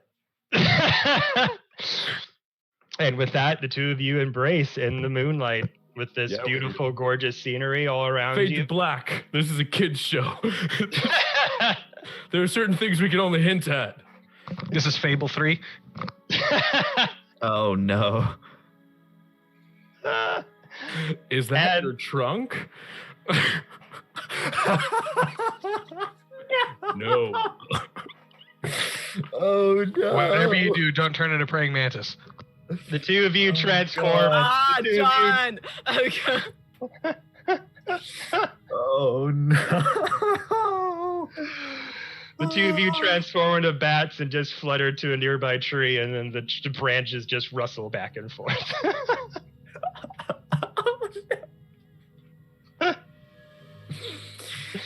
Oh god. Good times. I missed you. Okay, We missed you too, Kev. so This is what happens when you take a week off. This. as we move from that very heartfelt scene, we transition over to Ramira. As sleep takes you, Nervous. starting to have vivid dreams of home, of your family. Not necessarily of the images that you had seen them in that vision, but of the time when you were with them, picturing them as they were when you were much younger, in that sort of same small little cottage, hanging out with your little orc make relatives, family, however you want to call them. Vivid images of your past coming to you, bringing up a lot of emotions, missing home a little bit. But then that hillside where the cottage is situated on, the sun is beaming down on you. You feel fairly warm. And that temperature starts to rise. And your body heat becomes hotter. And suddenly you kind of feel like uncomfortably warm, and you look around and the orc family is no longer there, as a shadow starts to creep over the land as you look up at the sun, as this eclipse starts to cover it and take hold. And you look around as the land around you gets darker and darker. Vapor waves start coming up all around you.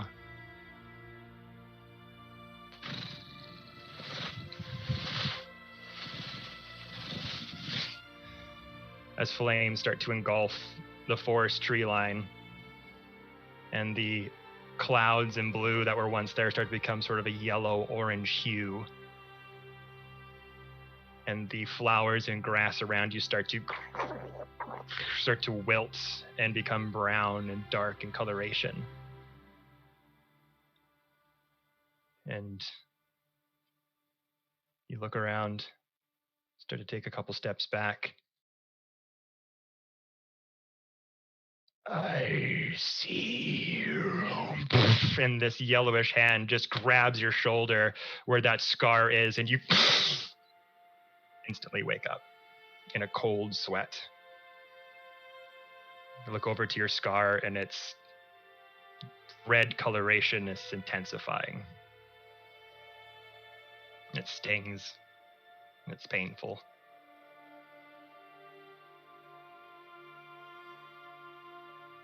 But that's it. I'm assuming this is like in the middle of the night. Yes. She'd probably just wake up and kind of do one of the bed squirm things and then kind of just smooth back her hair, and she's in her tiny changeling form right now, so she's teeny tiny, nightgown and all, and is probably just going to slip out of bed and quietly open her door to the hallway, close it behind her, and tiptoe down the stairs. As you go downstairs to that sort of main living room with that sort of window, sort of floor to ceiling window pane that leads out into the dock, you just see two bats kind of flutter into a tree nearby. Ah, yes, we love the through line. And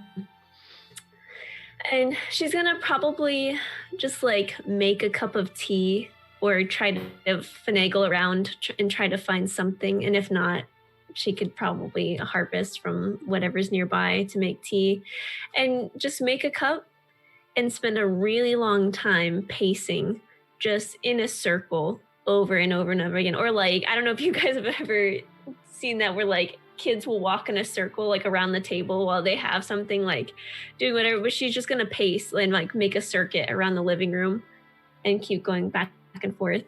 And eventually just kind of sit down on the couch and zone out as she sits there, and she probably wouldn't go back to sleep. Okay. We then pan over to Farrell. You are also sound asleep. No dream comes to you because you haven't really been able to sleep. Your bard friends are currently on the floor, sort of blanket over each. Got a lot on your mind. This meeting with these mages that you requested. The possibilities of what that could mean sends your brain just into that late night tizzy of not being able to sleep because you're thinking of 1,000 different things. Then you look over to your robe over by a nearby chair. And it's just faint red light.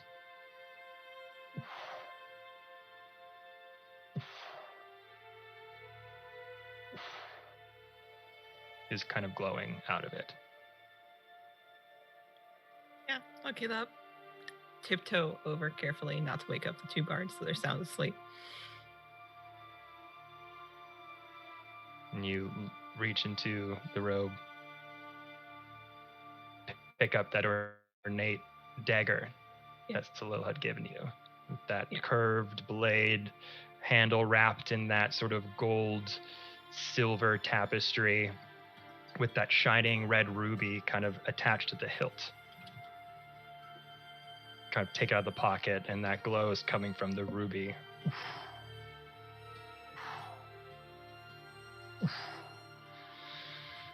And you feel strangely drawn to it. This connection you have with it. And you just can't stop staring into that light.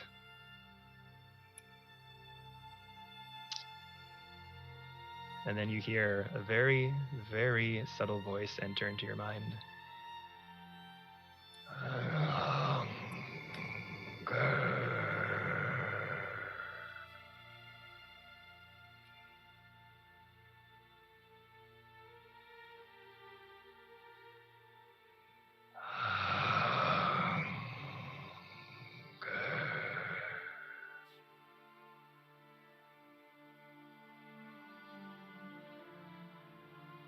We need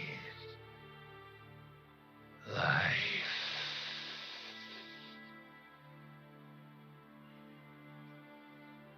And you hold it.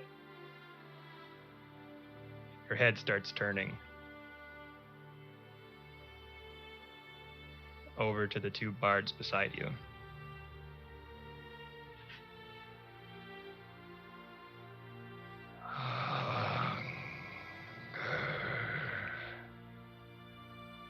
I need you to roll a Constitution saving throw. Okay, cool, great. I hate it here. I hate it here. Is it con? Okay, cool. I don't think it's gonna make it. That's a 12. June's not the only one doing some stabbing tonight. I hate it here. Griffin, yo. Yes! Get the head out. Yes! You could just leave. That's enough from you.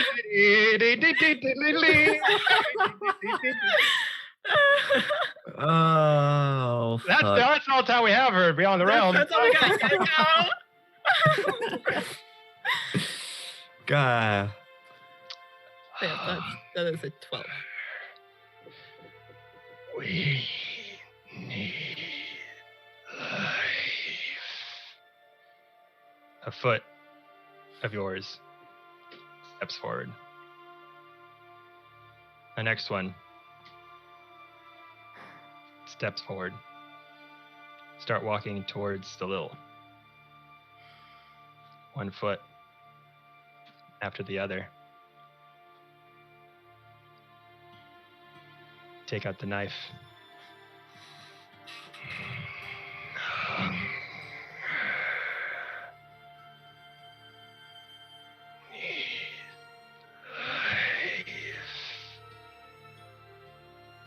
Sleeping there, arms kind of stretched out like this.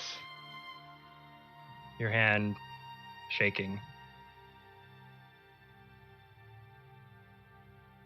You start to kneel down, and it's like you're not even in control of your body. It's like there's something else doing this, but you're not resisting. You want to do this.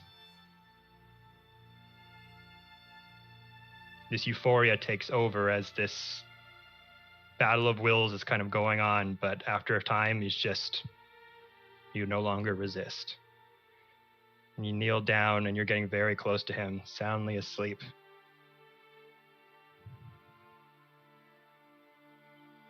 We need life. And you take the blade down to his forearm. It's a quick cut. It's not very deep, like a paper cut. Very thinly, just touch the blades to the skin. See his arm kind of rustle around a bit. You look up at the blade.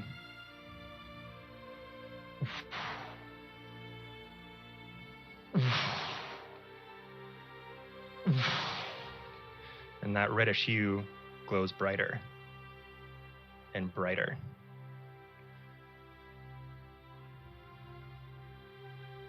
And suddenly, your consciousness is able to take kind of hold of your permeance. And you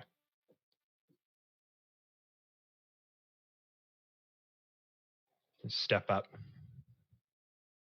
very perplexed on how you got here with this blade.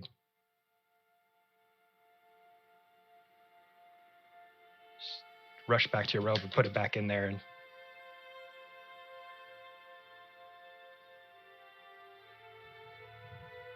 you don't know what just happened. I don't know that I stabbed him or cut him at all, right? You look down, you see that there's this tiny little cut, like a little paper cut,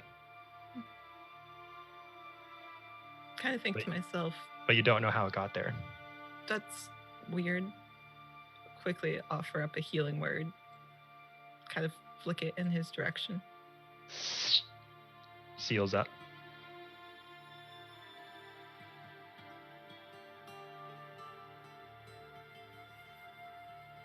Kind of wonder how I got in the middle of the floor. Shake my head a little bit. Still restless and unable to sleep. I'll go look out the telescope that's sitting by one of the windows that I've set up to stargaze. Okay. Kind of get my mind off of the events that are supposed to happen the next day. And you kind of just look through the telescope. Yeah. You two looking through it, you see a couple bats flutter off into nearby trees. Nope, not questioning that. I don't remember seeing bats anywhere else on Asgard. I'm not going to question that one. After a little while, kind of enjoying the starlers, I'll lay back down and see if I can't get some sleep. Ramira's just kicking her tiny little feet while she drinks tea, like, as it's all happening.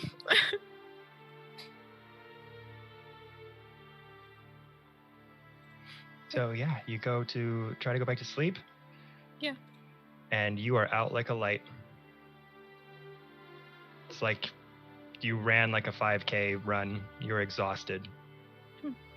And you have no bad dreams, no visions, just peaceful. Man, how great for me. The nightmares aren't in your dreams. They're They right are here. real. They are real.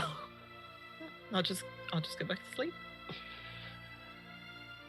And as you fall asleep, time passes on as the sun rises, as morning comes. We're going to take a break. So we're going to take our little break time, stretch the legs, get some drinks. How did Oh, Jared boy. go unscathed? This is my question put forward. Because I ain't traumatized like y'all bitches. That is incorrect. Now you are. Just wait till we get to the Feywild. I'm not being traumatized. But yeah, I was guys, gonna say- we're going to take a quick, little 10-minute break, and then we'll come right back as we've got a whole day in Asgard and the Oh funeral boy. taking place tonight. So don't go anywhere. We'll be right back. Oh yeah.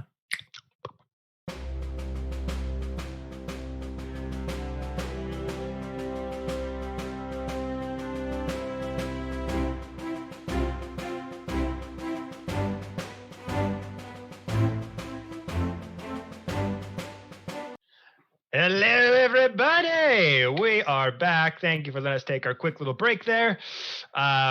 We are just going to jump right back into things, everybody. So let's do it. Okay, so it is now the following day. Everyone is still sort of just waking up from as the sun is sort of rising in the sky. It's probably like around 7, 8 a.m. As the sunlight sort of permeates through the window and starts the beams of light kind of hitting you guys in your faces, kind of waking you up as the warmth of the lights kind of causing you to become awake. You all get up, start making your way downstairs or take some time in your room, whatever you like to do. I am actively laying on the couch. She had probably fallen asleep with the teacup like on her chest, asleep, but her little legs don't meet the floor because she's so small. And she's still in her changeling form. She's just fallen asleep with her head on the back of the headrest. Precious bean. She was tired. Farrell wakes up feeling very rested. I'm not going to wake up bards because I know how their sleep schedules are. They're not going to get up for a couple of hours. Farrell, as you awake, very well rested, kind of before the bards do, as they tend to sleep in pretty late Often. most days. You kind of get up, stretch your arms, feel the slight tingling in your fingertips. Almost like this newfound energy, life kind of springing within you. Oh, I hate that. That's new. Your muscles feel a bit tighter. You feel a bit more energetic. And you suddenly know a spell that you didn't know before. Oh. You now know you have one charge of the spell Augury. That's suspicious. Yeah, That's weird. Huh. And again, this is something that you don't necessarily know. Like, I know Augury now. It's more like when the time comes, if you want to use it, you will be able to. It'll become kind of this willing force. Okay. Interesting. Okay. Huh. Cool. I'm just gonna pull that up that way. I have that in the background. Cool. Weird. All right. Press X to doubt. You have augury. So Lil has hepatitis. I'm pressing X. Trade. Trade off, yeah. That's odd, but I'm going to kind of puzzle that over for a second and then exit my room. And walk downstairs, I think. See Ramirez in changing form. I'm gonna leave her be. She probably had a rough night since she's asleep in the living room. With a teacup. I'll remove the teacup very, very, very gently. Put it back in the kitchen. Tarek, as you awake, Yeah. after your very in-depth emotional experience with your sister through the dream spell, Mm-hmm. you suddenly hear a sending message come to you. Mm-hmm. Says, Tarek, was that real? Are you really on Asgard? I miss you already. I can't wait to tell Mom and Dad. I love you, brother.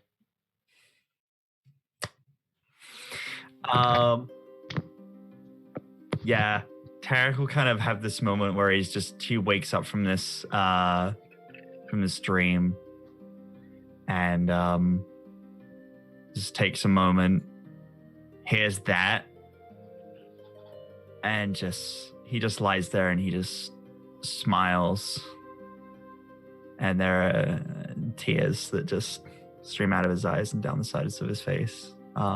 Happy tears, though. He will respond with the 25 words that he has, saying, Akari, the dream was real. I'll come home as soon as I can. Stay safe. Look after Mom and Dad. I love you too, sister. Yep. That's his response. Okay. So as you all sort of emerge from your rooms, come down to the bottom floor living room, it is a new day. Sun is shining. What would you all like to do? If you guys look out in the backyard, you just see desks and chairs floating to the ground as Mr. Fiend is using telekinesis to get them all out of his room and create like a picnic area outside with them. Oh, we should He's just on the balcony. That was a Nice. good idea. As I would see Tarek come downstairs, that was a good idea. As I'm standing at the window with a cup of coffee, just watching Fiend move things. All of a sudden, you see like a chain of Chewingas and Hathawin like float down to the There's no like a barrel monkey style. barrel monkey style. They go, Does no one wake Ramira on the couch? No, you were sound asleep. I just removed the teacup from your chest. I was like, oh no, she looks like she was really tired, so she came downstairs and fell asleep here instead. I'll just let her sleep. And as Yeah. you guys kind of come downstairs, you see Toon and Julius Donna kind of coming from outside through the floor-to-ceiling sliding glass door. I'm not gonna make any mention of it. Nope. There's coffee on Neither the is counter. Carrot. I made a cup of coffee if you guys want some. You drink coffee, too? Not usually. I prefer loose leaf tea. Oh, I need to hydrate though. And he's gonna go back to the water. So Farrell's going, actually, I think coffee will dehydrate you. You may want to make some tea anyways. Oh yeah, no, he's just got his trunk dipped into the lake, and he's just. Oh, she wasn't looking when she said, okay. There's still opened containers of tea on the counter and like some kind of tea set up from last night, like all over the place. Oh yeah, after I'm done with my coffee, I'll start cleaning up the kitchen, and then kind of notice that Tarek seems to be in a good mood. Yeah. As she's cleaning up. So yeah, he'll just step into the room, kind of just. I'm in the kitchen, smile. just cleaning up after Amira. Mm-hmm. He'll kind of step into the room, and you'd notice if you look, his eyes are still a little red, but he's smiling, big smile on his face. Good morning.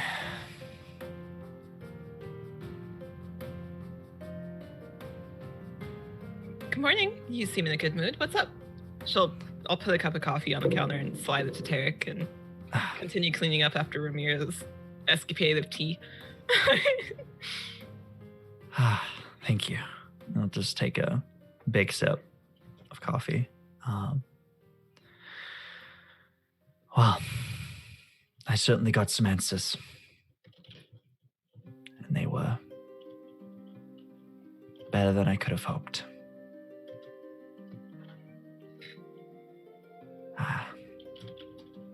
I cast a dream spell on the person I saw.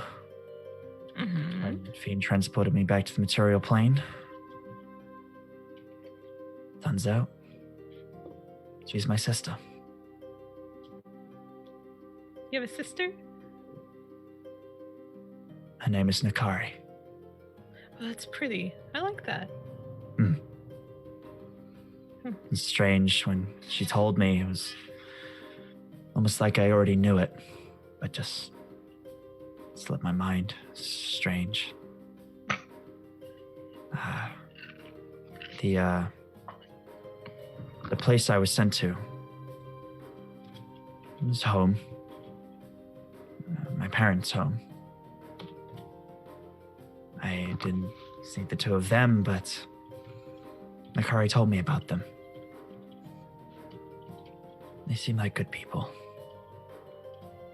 I'm gonna send a message to both of them sometime today. I think they should hear from me themselves. I think they were a little doubtful of Nakari's dedication trying to find me. She's been looking for me all across the material plane this whole time. She never gave up. Determined. Oh, that sounds accurate. Indeed. I'm gonna see what I can do to help them. Certainly, my parents hearing from me directly will certainly help them believe Nakari. And, well, Nakari hasn't been on her own this whole time. She's had help. What do you mean by help? Don't freak out. I never like that. Just let me fully explain. She is much like me, in that she has made a deal with a being, but one I believe to be of good intention. An archangel. A celestial being. Sorry, I'm trying to find the name in my notes. What was the name again, Kevin? Pardon me? What was the name of Nakari's patron? Oh. I'm trying to remember. I'm trying to find it in my own notes. Second. Anahida is what. Anahida, that was the one. Yeah. That's what Nakari said from the chat. I mean, Nakari. I just get ascending in my mind. It was Anahida. That what that feels like? Oh. Yes. Her name is Achaidh. I've never heard of this being before, but it's been many years that they've been traveling together, and, well, I trust her judgment, at least for now. And she might be able to help us. But for now, we have other things we need to do. Most I would love to go home and see them all. I know that is dangerous for us and for them. But I will go and see them. Once we're done here, once we've been to the Feywild, once we've brought the people back from Avernus, I would like to go and see them. But for now, I'm gonna hopefully speak to Odin and see if he might be able to send them some sort of guard or protector, keep them safe.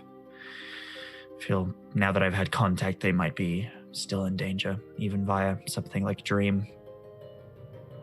And if they find out about them, well, It would I go can't help poorly. but risk. Yes. But Akari is strong. I could tell even from our short meeting together, she's determined, powerful. It would be more to have an Asgardian representative that could make their way here if worst comes to worst. I would ask Odin to bring them here directly, but I feel that may be a little too much to ask at the current moment with our current list of guests that we have brought in. But also, I don't think it would be fair to my parents to make them uproot their lives for however long for a son they thought long dead, only to be brought here as refugees. If I can send help to them, that's something. Well, if I see Odin this afternoon, I'll mention you'd like a meeting. Yes. You do have that today, don't you? I'm about to start heading that way. Actually, I wanted to check on you before I left.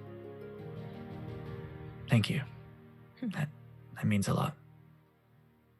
And hey, this goes both ways. I know whatever happens there will be a lot for you. Whether it is good, or whether it is bad.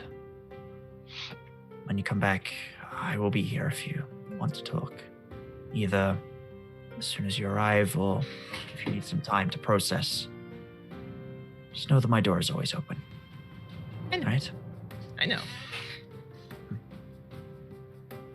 As soon as you say that, you guys see like pans and like the fridge like opening and like eggs floating out and stuff like that. Fiend! And they all have like a yellow like aura to them, and Fiend's just on the back deck, like leaned up against his picnic table, telekinesis controlling one item at a time as he's making breakfast for everyone from a distance. Take your time, no worries, no rush. Oh, don't worry, you're next. Fiend is the cool uncle who's like, you kids have fun. You take your time. I'm making my shit. One in like every 3 eggs make it into the pan, and there's like 1 egg on the counter. So he's like trying to like kind of see what he's doing. Yeah.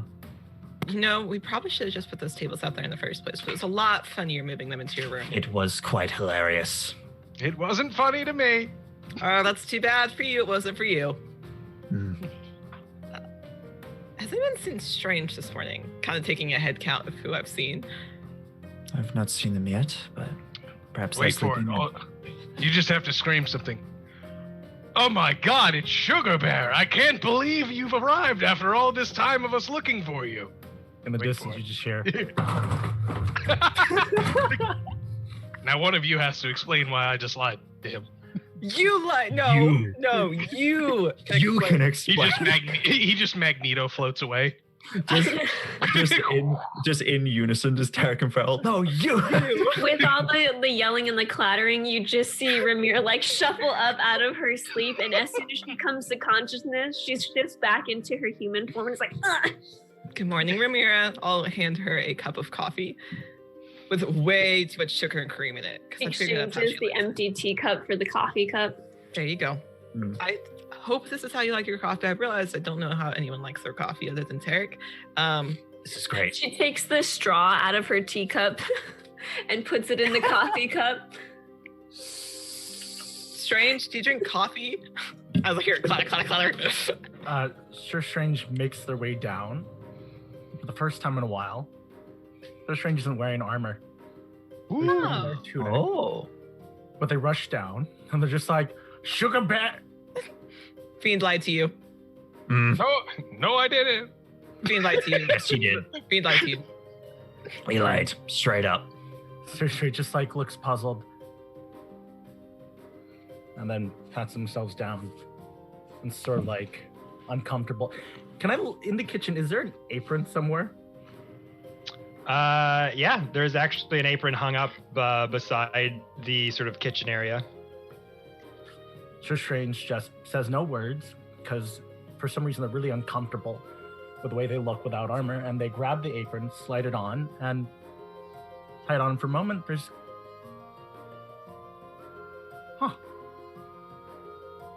Looks at, is Fiend around there?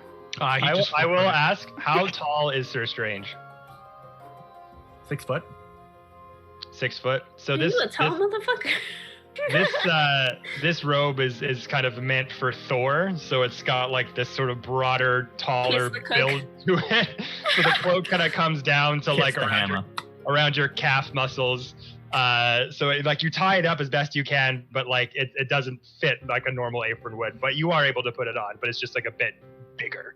Oh, as I see him put it on, I have mending. Do you want me to adjust that? Sir Strange just looks around, kind of like pretends there's a mirror there. Yeah. Okay. Yeah. I'm gonna set my cup of coffee down, kind of mend along it to make it fit a little better. Step back. Oh. As you go to mend it, the usual sort of light purple hue of your magic, you notice that it has faint glittering threads of red going into it as you mend Sir Strange's. Would any of us notice said strands of red magic? I'm going to say Tarek doesn't, because as they're doing that, he's going to make his way outside towards Fiend, so he does not see any of this. It's very subtle. Not in a way that would be like, what is that? It's just like something magic eyes to see.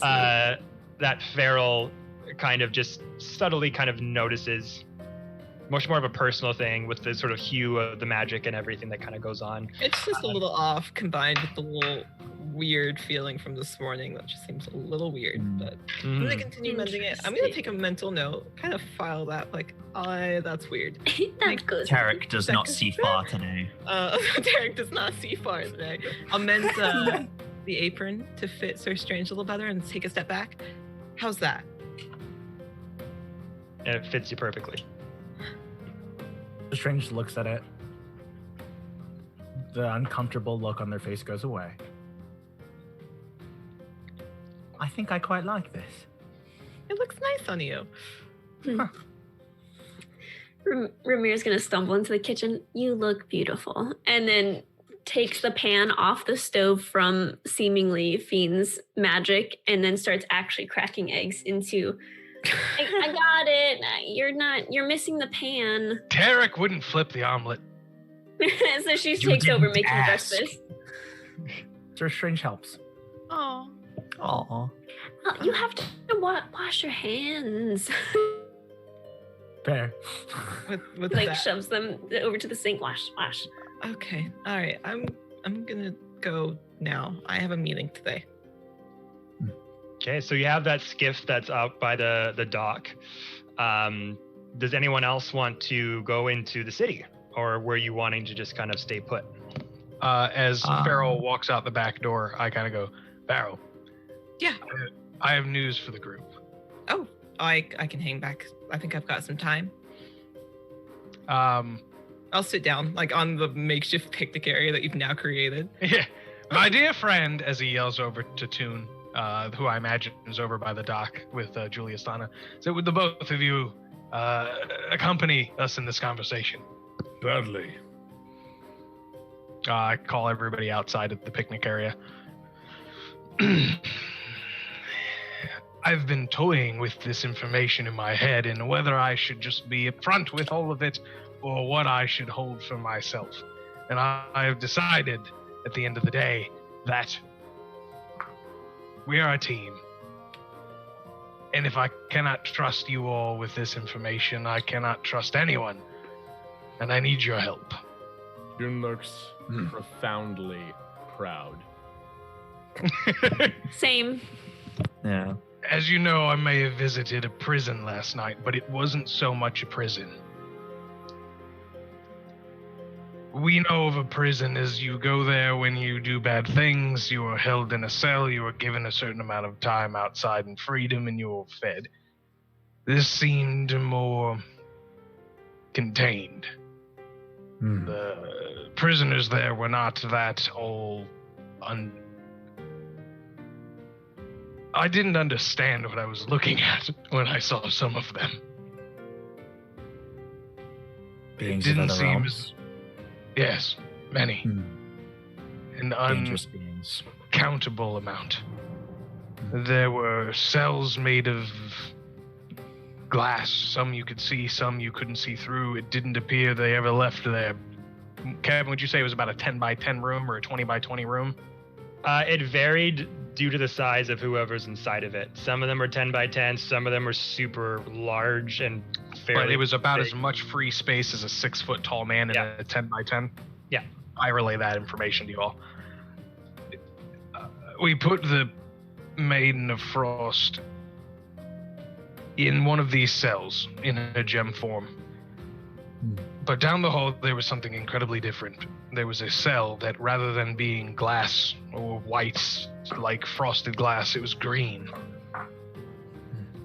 And I was drawn to it. Drawn I to it.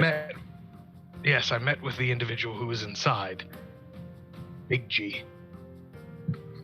Big G. Terry Big kind of G. sits up, just like Big G. The guards. These are Asgardians. The two individuals who I've thusly named Jerry and Stephen. I like those names. They're fantastic names, strong Those are- names, good those are good family names. names. Those are Yes. really good names. Were terrified of the individual within that room. He stood him easily for an Asgardian. I don't know that he was an Asgardian. Somebody as threatening as this individual was, 6 feet roughly. Long black hair, pale skin, Humanoid. humanoid. Hmm. He said he goes by many names throughout history, but we may know him as Loki. I roll Loki. for religion. Yeah. Heavy bites. Also, same. Can I Same. roll for religion or history? One of the two. I rolled a 16. The whole party is like, I know way more than you. Oh, thank God. Maybe you No, can- no. This will be you can do history or religion check. It's up to you. History Farrell or would have- religion. Cool. Farrell would have absolutely zero idea who that would be. So I'm not gonna roll for her because she doesn't have a reason to know. You said history. Oh, that's the same one for me. So I said, fucking son of a bitch. 13 is. We're rolling high. I rolled a 20. Oh. Oh, nice. It's Uh, int-based. I get a 0. It's a 16. So it was history or religion. Cool. They're both the same for me. So that is a 14. So we got 13, 20, 14. Tune, you got, sorry? 16. 16. But it's a And- it's a sexy looking 16.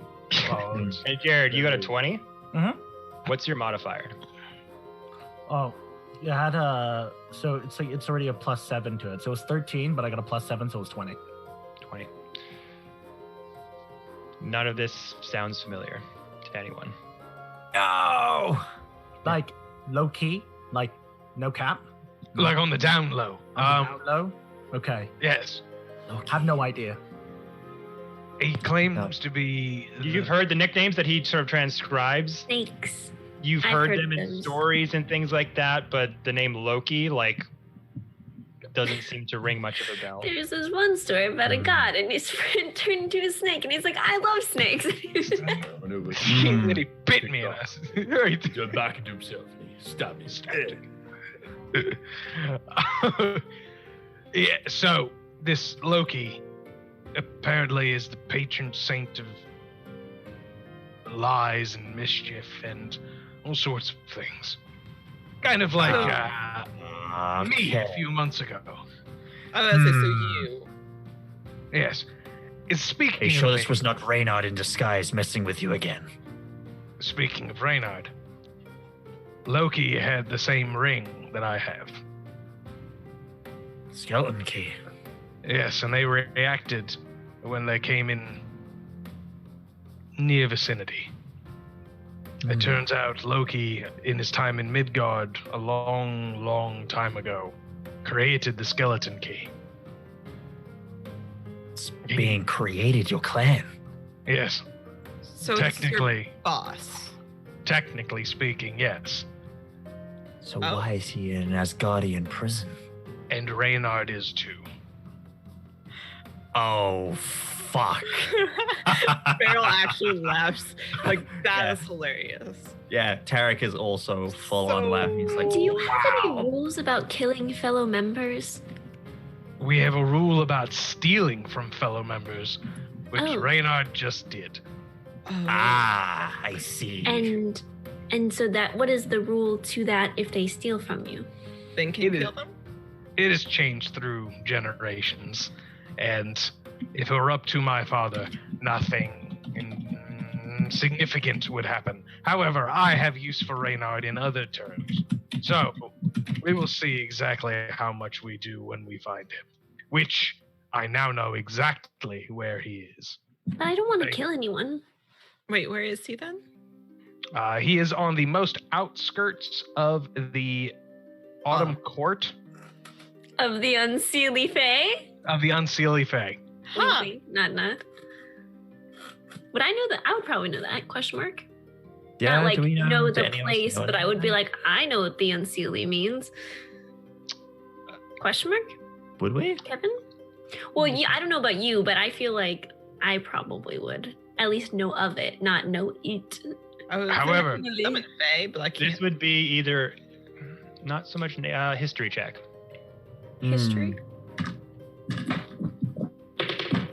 Feywild studies. Would, I was yeah, gonna would any of us be able to roll for that as well? Or- You all can. I Oh, got a If you like. If you like. So 22. I figure I That's summon good. Fae so I can roll for this one. And this is history, yeah? Yeah. I thought about nature, but I'm like, this kind of exceeds nature. This is more of like your knowledge on the history of the Feywild, and it's in contents. There's a 19 plus 2, 21. So 21. Sorry, Tarek 21, Ramira 22. 22, 16. Beryl 16. Anyone else roll? I did. Yeah, strange. got a- Anyone? No. So I probably know the wrong things. What's that, Griff? I got a 2. Ah, Yeah, yes, so- it's east, west. It's Yes, made it's a of place on the seals. material plane. We were Dive already in. Lots of Yeah. seals. What do you mean? For Toon, especially with your clan, your nature-based abilities and studies are very much on the material plane. If anything, your clan, with a knowledge of what the Feywild is, knows it exists, sees that realm as like, That's a pretty wacky place. Wouldn't Yeah. recommend going there. Not wise. Right? Advise against it, mate. So, sort of. Let's Toon, go. what has happened? Toon What has ever happened to your tried? voice? Let that be the voice of your next character. Toon, what happened to your voice? The clan, the Luxodon clan looks poorly on the Feywild. They see it as like a perversion of the natural order of things, in that sense. So it's like they don't really look very favorably on it. So you wouldn't have much of a reason to know too much at the insides working of Feywild. But for the rest of you, with pretty high rolls,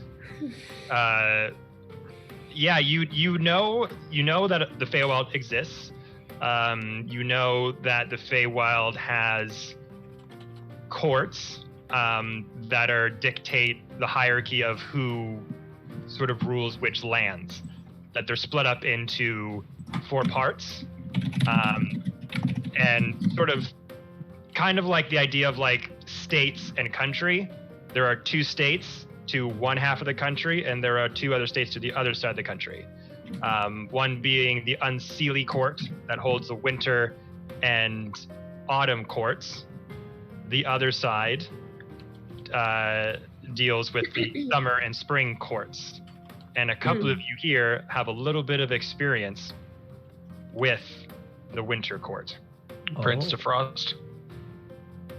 Ah, yes. Oh, enchanté. Oh, good. God damn it. If we come across him in the Feywild, I will riot. You just see Ramira go, yes, there's lots of seals there. Not as many otters as you would think, but plenty of seals. Strange. Anyways, Silent. it turns out that Reynard is an early member of the Skeleton Key. Loki also let slip, but I doubt it was a slip and more of a insertion intentionally, that the rings were keys. I see. Keys to what, though? I do not know. The guards interrupted me before I could find out. Real of them. Perhaps a vault that is not empty. Perhaps. Who knows at this point? But Odin wanted me to meet Loki and did not give me permission to do so. He did not tell the guards who brought me there what the intention of me being there truly was. But he I told had to you. But he told me that there was somebody that I needed to meet inside that prison that would shed some insight on my clan, the Skeleton Key. Strange. Why would he not tell the god? I don't know, but he left it to me to convince them. Interesting. And as you guys are having this conversation about the Feywild and the courts and all this knowledge, you just don't hear anything from Strange. Goes about doing his business, not interjecting, not saying anything of the sort. Unless, Strange, did you want to keep your feelings about this kind of hidden? Dude, Strange is just trying to vibe. You just see Ramira go, would you like more coffee, Strange? Strange? Yes. Oh, a lot. Fill her up. What's the cup? Strange. You're acting, well, Strange. strange. It's the trauma. Ah, I see. Wait, what trauma? I thought you were like the only one here that's just like completely. Traumaless? Yes. It's secondhand trauma. From. Sounds like a great city. From Oh, I'm sorry. I'm sorry we're rubbing off on you so soon. It's I okay. apologize. It's the terms and conditions of our friendship.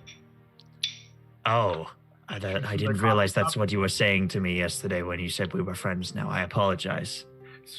Coffee cup. Was there anything else, Fiend? No, but I do need to see Odin because Are you coming to town with me then? yes, Loki is my boss, and he said there's work to be done. But you also said that he is the god of liars and snakes and deception. So, That is true. you know, liars lie. Yes, but he didn't have any magic in that cell that he could use. You didn't see. There were many, many steps to take. I mean, So that ring was real. Magic needn't always be arcane. You can weave a spell easily enough with your words. I had to wear magic earplugs. And magic goggles. And he had to wear a magic Muzzle? muzzle. Muffles calls correct. It muffled his words. Muffler. True. Well, Toon's gonna also look to Strange, who earlier he thought that he looked awkward because, like, solidarity. I don't know anything about the Feywild either. Like, okay. yeah, no, we're pretty useless in this. But seeing that Strange clearly does have insight and like something of a history there, he's gonna lightly prod, but sort of, well, Strange, I fear that now that Mansir has opened up, you'll be the most secretive one in this group if you don't divulge what you know of the Fae. Do I roll a history check for check? History check for the Fae. Roll at advantage. If you want to divulge any information, that is. I'll divulge. I can't be the shady one in the group. That is correct, actually. There's Yay. too many of us. 24. 24. What are they asking you? Where would you For the tea, spill it. Like, what specifically are you asking him, though, about the Feywild? Like, any Verbatim particular... what I said. I just wanted to hear his insights on it because I think that he has a knowledge of it that he's. So general knowledge? Yeah. Strange? You've got a pretty good general knowledge of what the Feywild is. Yeah, I'll give them. The Cliff Perhaps Notes. of hierarchies there. I'll give them everything I know. If you... Sure. Does that include hierarchies? Yeah, hierarchies.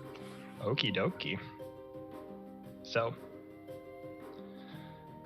you know that the Seelie courts and unseelie courts are divided into two sort of factions of thought.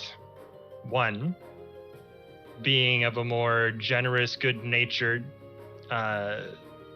perspective on things. The other, the exact opposite, more based around greed, emotion, desire, those types of things. Prince of Frost being one of these individuals. The Spring Court is currently ruled by two Fey Lords, Titania and Oberon. The Seelie courts divide into two hierarchies underneath them under the Spring and Summer courts. So those two lords rule the entire Seelie court. They are the rulers of both. They dictate what happens in the Spring and Summer courts. Underneath them, in the Spring court, you have the Lady of Swans, who rules the Spring court. Under the Summer court is the Oak Lord. And then there are just various sort of Fae underneath those two rulers. In the Unseelie court, the rulers of the whole entire Seelie are the Queen of Darkness and the Prince of Frost. In the Autumn court, the Skeleton King, rules the Autumn court. Skeleton King. John. The current ruler of the Winter court is a combination of the Prince of Frost and the Snow Queen, with various underlings under them. Beautiful.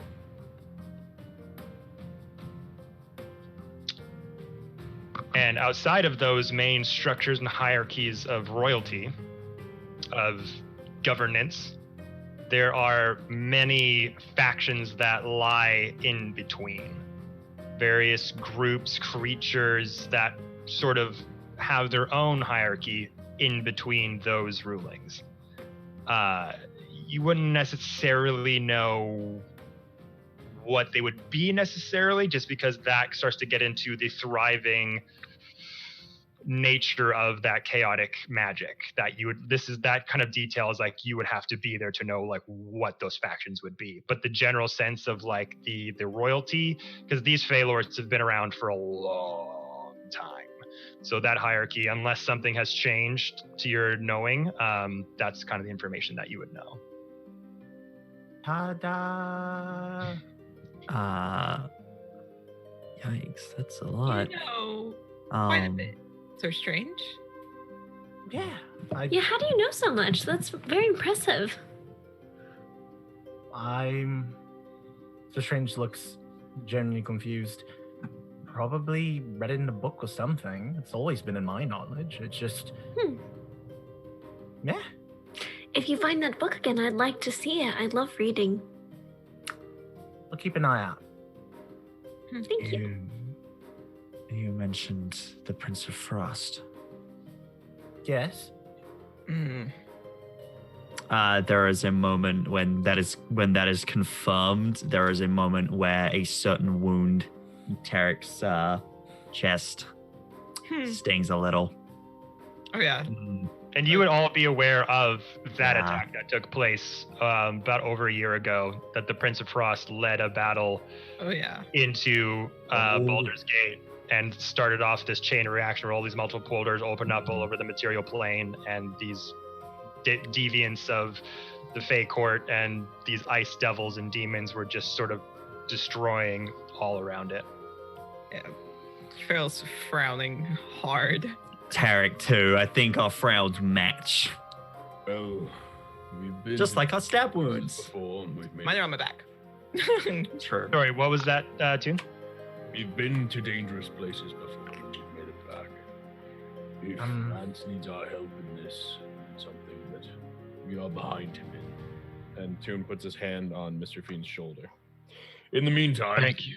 I believe that we have a funeral to attend. I have an appointment to Evening. attend. Yeah. Sorry about that. I don't normally like opening about that stuff because when people find out that part of me, I'm usually not treated very kindly. Toon is very confused. He looks to Strange. He's like, did you read books? Knowledge like that, with things that sometimes mess with the natural order of things, sometimes doesn't. And I'm already quite strange. I didn't need to add that to the list. We like are you all because quite you're strange. We like you because of it. I'm glad. Sorry about hiding that from you. No. I think I think in the market today we should get a sign that says "Home for Misfits." we all have things to hide, so Yes. Well, I agree with Toon. We are with you, Fiend. I don't want anything to come across as I am against Odin, but I believe he sent me on a path that is dubious in nature. Is that so? So Well, we shall find out. I certainly owe you for what you did for me yesterday, whether that was of your own knowledge or not. You certainly did something that I have not been able to do for the last 10 years. So I certainly owe you a lot. So I will join you. Farrell? I always have your back. Plus, I mean, I already said that, the Ruined Saints and the Skeleton Keys are at Alliance. I gave you the casino. You see Ramira kind of like leaning into, like her hands kind of sleepy with her cup. I already, wherever you go, I go. So she like kind of leans further into. All right then.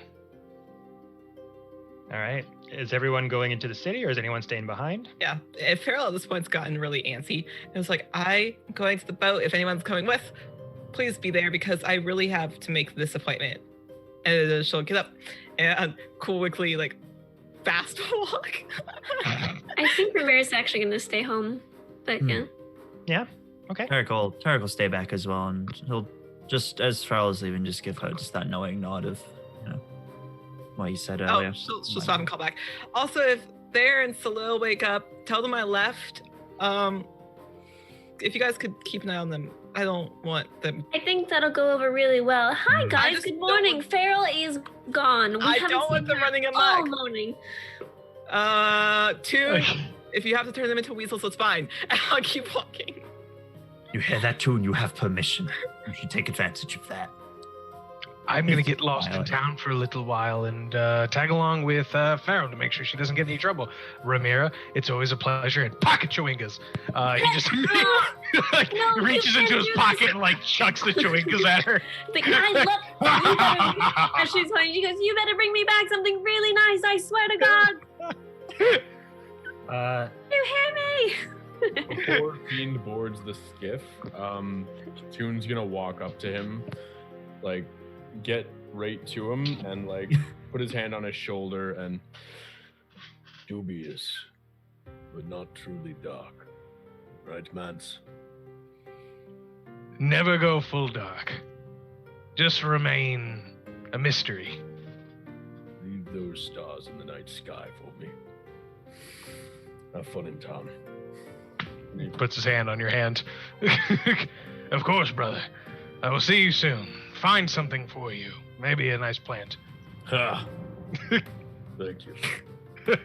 He charges towards the skiff because I know Farrell's not going to wait for me. You're damn right. It starts to go off and Fiend opens up a doorway and then just appears on the skiff. Go ahead, Jared. So strange accompanies. I need to clear my head. I'll be back. Can't leave my armor anyway, so I'm just gonna go for a bit of a stroll. And so strange towards skiff. Okay. So we got Sir Strange, Fiend, and Pharaoh going on the skiff to town, maybe do some shopping, doing some meetings, and then Tarek, Ramira, and Toon will stay behind. Okay. Yeah. We'll hang out with the chewingas. As Mr. Fiend and Feral and Sir Strange kind of enter the skiff, you see this wheel in front of you, a few buttons on the side, a few different gear shifts. You have no idea how to operate this thing. Need you to make a Arcana check. Oh, sure. I have a +7 to that. Okay, cool. That's a 21. 21. Better than me. So looking around. Did you say 16? Yes. Okay. Looking around, you got the wheel in front of you, a few pedals on the bottom, a few different sort of buttons to the side, and a big gear shift. And you're just like,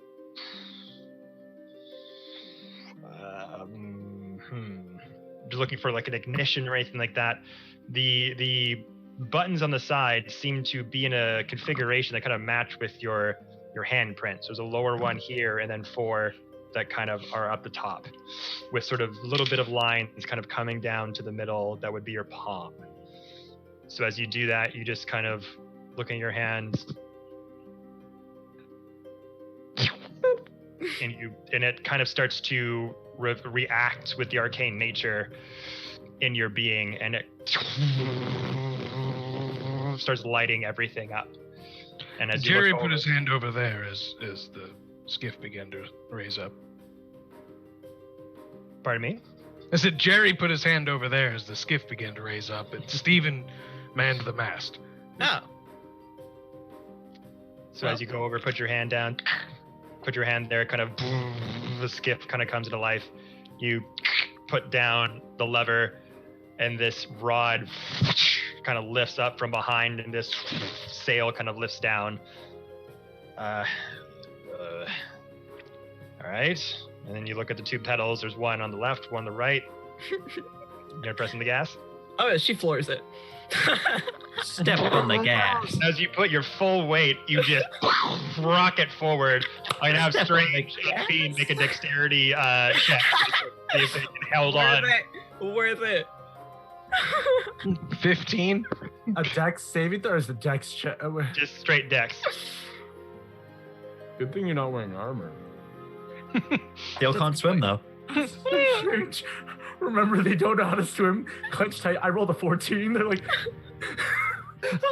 As soon as that pedal to the metal goes, you both jerked backwards and just grab onto the guardrails on the side, like holy shit! As Feral just bullets it across. So strange in the back.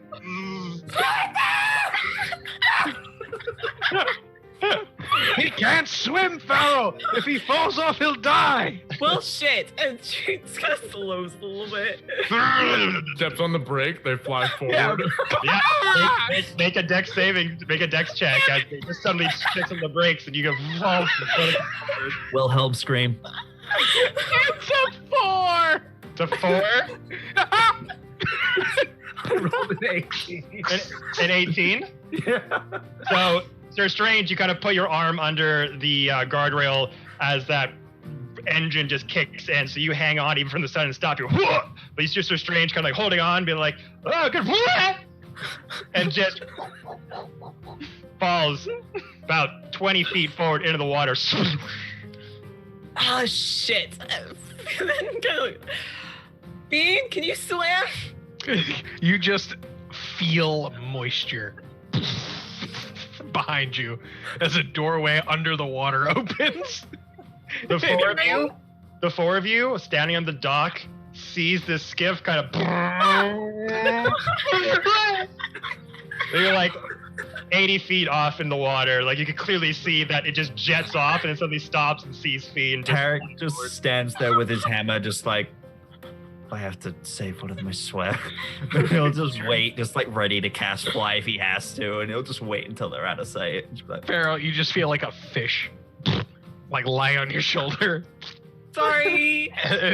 Just water pouring out onto the skiff as he walks through the doorway. My bad. Just chill. Easy ride on a funeral morning. Okay. Look, it was an accident for the most part. Sorry. She'll drive normally up from this point over. She takes the fish off her shoulder and throws it back at you. I'm also gonna cast Sending at some point to Fiend as well. Because I have Sending, I think. Yeah, I have Sending prepared. If not, I could have prepared it. And it's going to be, hey, get funeral clothes, you absolute criminal. Got it. So wear white. oh my god.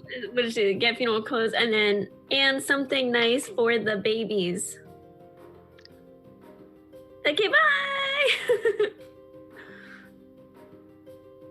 Oh, and marshmallows. She keeps adding stuff on because she keeps forgetting it. Get funeral clothes and something for the Chewingas. Oh, and get marshmallows. Thumbs yeah, okay. up emoji. Sends back. Just okay. seen this message Just okay. read. And she goes, I mean it. So yeah, for the rest of this point on, after that, Phil kind of figures out balance when she's stepping on the gas, and we'll continue driving until they get there. Okay, so it takes you a few minutes. I will say the map that I sent a map of Asgard in our Discord here. Yeah, looks cool. Which kind of more fully fleshed out details sort of the wildlands outside of Asgard. So that big city at the front gates, that is Asgard, the Golden City. The rest of this are the known wildlands outside of Asgard. Various clans and nomad folk, wild folk, those who didn't feel that their place was living in the Golden City, sort of like the wild folk in Game of Thrones type thing. They decided they wanted their life to be based in nature. Various types of them live out there. So your lakeside home, kind of, you see that mountain range over to the left side of the city that's got the gate that's holding in that region as Astral Sea kind of falls down off the continent, sort of in the middle, between how do you pronounce it? Svartinir, up there by that waterfall, kind of in the middle there, next to the where the wall is. That's kind of where it's situated. So it takes Kinda you a little like- while to get through those walls, to get through the terrain over there and kind of zip around. But you do make it there. Probably takes you about like 30 minutes or so. Not that bad. But you do eventually arrive kind of near the city gates with one of the multiple openings that kind of surround the Golden Kingdom. Arrive, some guards see you, hail you as the Frostbreakers. Open up! The skiff goes in. Leads you to a dock near the eastern side of the city. Easy enough. Port Authority comes. Leaving it here then?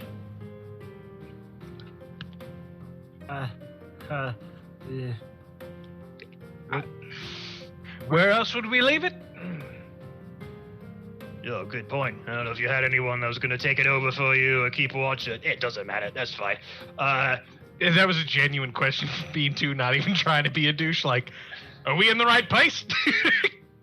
Not bad, my friend. Just going to be 2 Asgardian gold to hold it up here. Yes, Strange, pay the man. Asgardian gold? Question mark? Yo, do I got that shit? It's in your armor. It's in my armor. Do I? You do. So, Sir Strange and Tarek have a bit of Asgardian gold, which is the currency of the city. Okay. How much do I have? All of your money would be Asgardian gold. You've been here for a while. So any gold or cash that you would have on you is Asgardian gold specifically. Oh, right. I forgot. Sorry about that. The motion sickness, so it took that out of me. Here you go. Sorry, that's my bad. Hands the 2 Asgardian gold over. Hands still trembling. Hands it over. Sorry, Thank you kindly. I've Did kicked you the leave fish the off the deck. Celestial fish. Sort of pools of water just kind of inside the hull of the skiff as he kind of takes a rope and starts tying up parts of the handrail to a nearby post. And you start to make your way through the city of Asgard. Coming from this eastern side, kind of coming off the docks, you see multiple skiffs and sort of land vehicles kind of attached. Make your way through those walls, past some villages that kind of descend into the hub of the city, where you pass by multiple shops and various blacksmiths and all manner of resources that are within the center of the city. It's very bustling, lots of people around.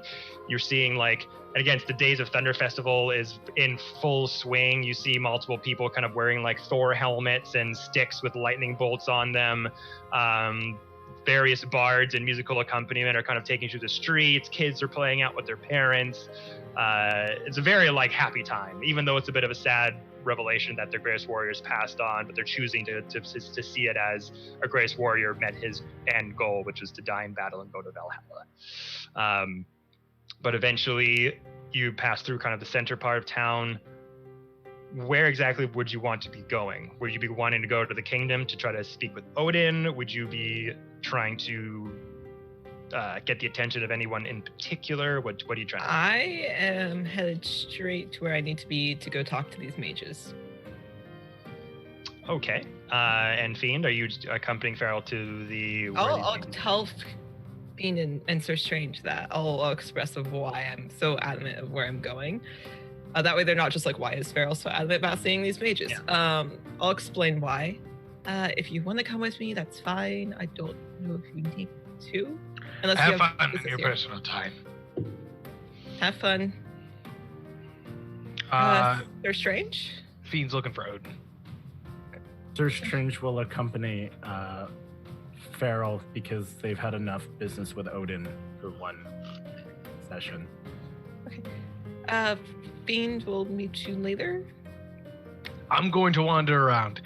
If at all you need to meet up with the rest of the group with the skiff, just know I'll find my way to the funeral eventually. I know you will. Try to stay out of trouble. Sticky fingers. We know what we know. Bye, Fiend.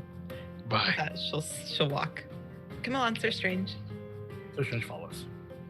So as you kind of make your way through the city, about a couple hours go by as you kind of made your way from the eastern part of the city into the main hub towards the enormous golden castle that's kind of the jewel of this golden city. You make your way past the front guards. They know who you are. Come past. By this point, you've been coming in and out so many times that there's not going to be very much reason why they would stop you, ask for credentials, things like that. And as you kind of get into the main courtyard of, this sort of V-shaped structure, you are trying to specifically go to the Academy of Arcana. This is the central hub of magic study for the realm of Asgard.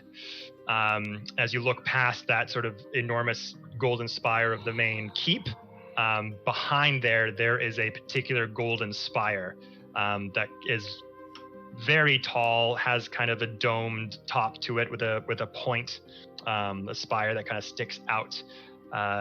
Various sort of balconies and landings on various floors.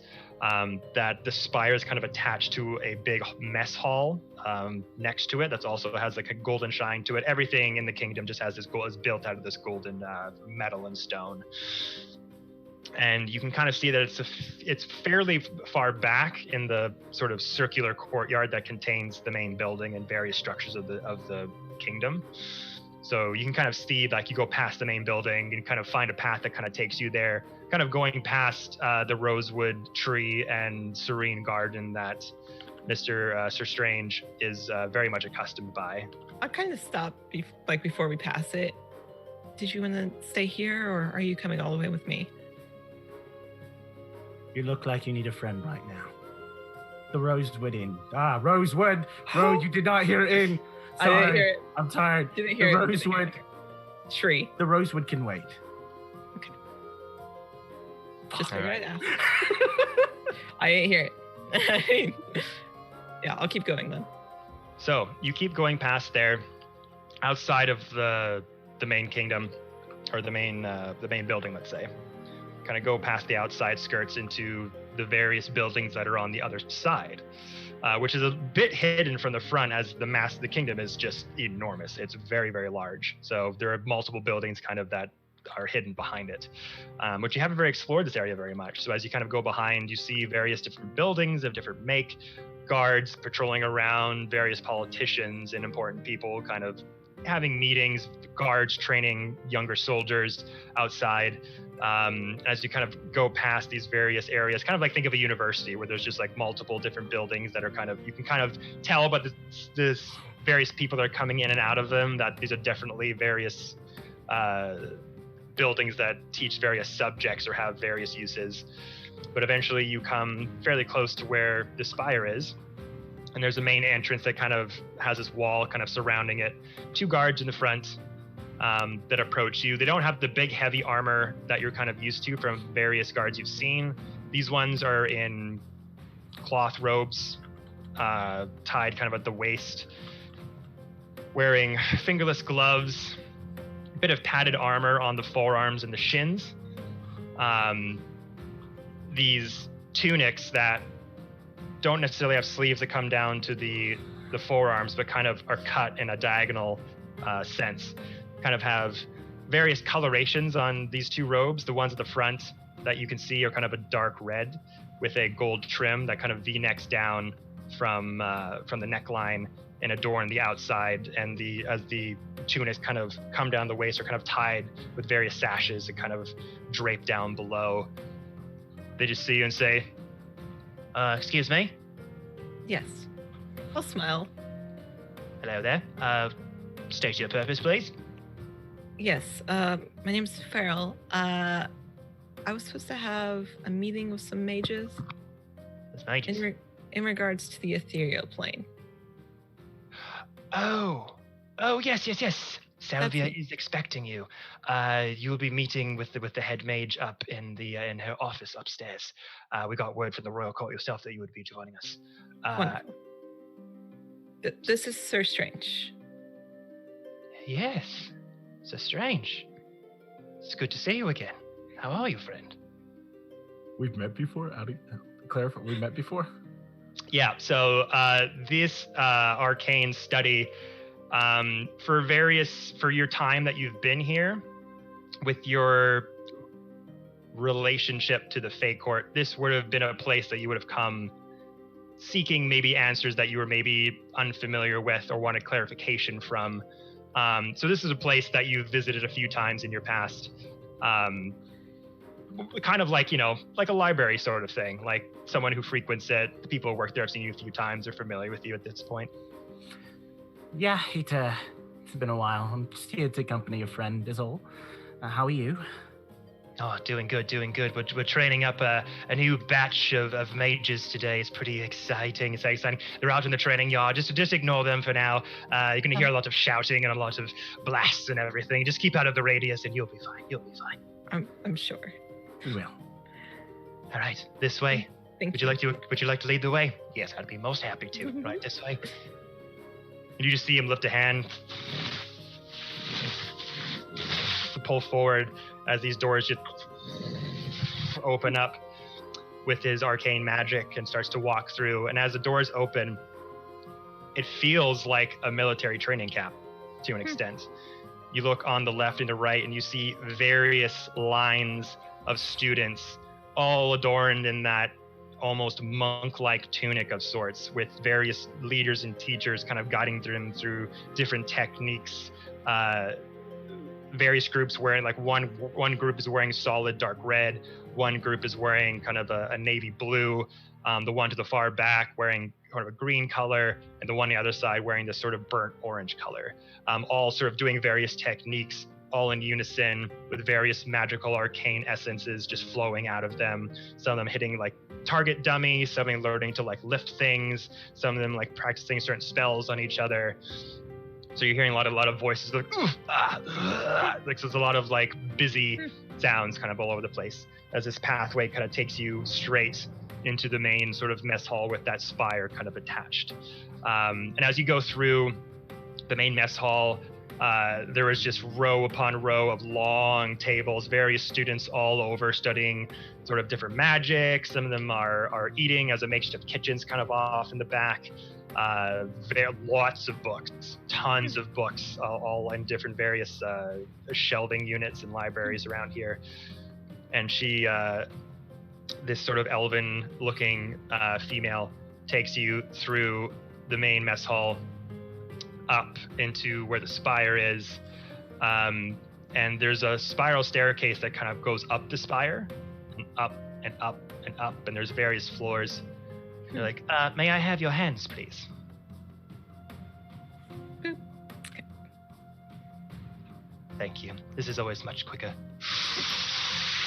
And you both start to levitate up through the spire, through all of the spiral staircase. You just go up through that sort of empty circular vacant space in the middle of it as you just start to look up as that floor becomes smaller and smaller and smaller, going up, and you're seeing various classrooms in study through the different floors as you look through these stained glass pane windows, various people kind of talking and gesturing, some studying like the history of arcane knowledge, some studying the history of Asgard and the royal kingship, some with like, you pass through one with like a wild pant that kind of looks like the snapping plant in Mario, just go, all over, and there's just one student's like holding it and just like trying not to get bitten from it. But I think Ramira would like this place. What do you think, Sir Strange? I think she would. We'll have to bring her. For sure. And as you raise to the top floor of the spire, it's this big circular floor with this huge mahogany door. Again, various sort of Asgardian runes on the front of it. Kind of shows this tapestry of Asgard kind of whittled into the wood. Very much looks like the continent of Asgard from the top down. You can kind of see the golden castle, the wildlife around it, makeshift of the astral sea, the rainbow bridge, but it's all in this sort of rich mahogany wood. Okay. And you sort of lift up from the bottom floor on the ground. This mage reaches in the pocket with this big circular ring of different various keys. Sorry, she likes to lock the door a lot. I have to unlock it from the outside. I'm sure. This one.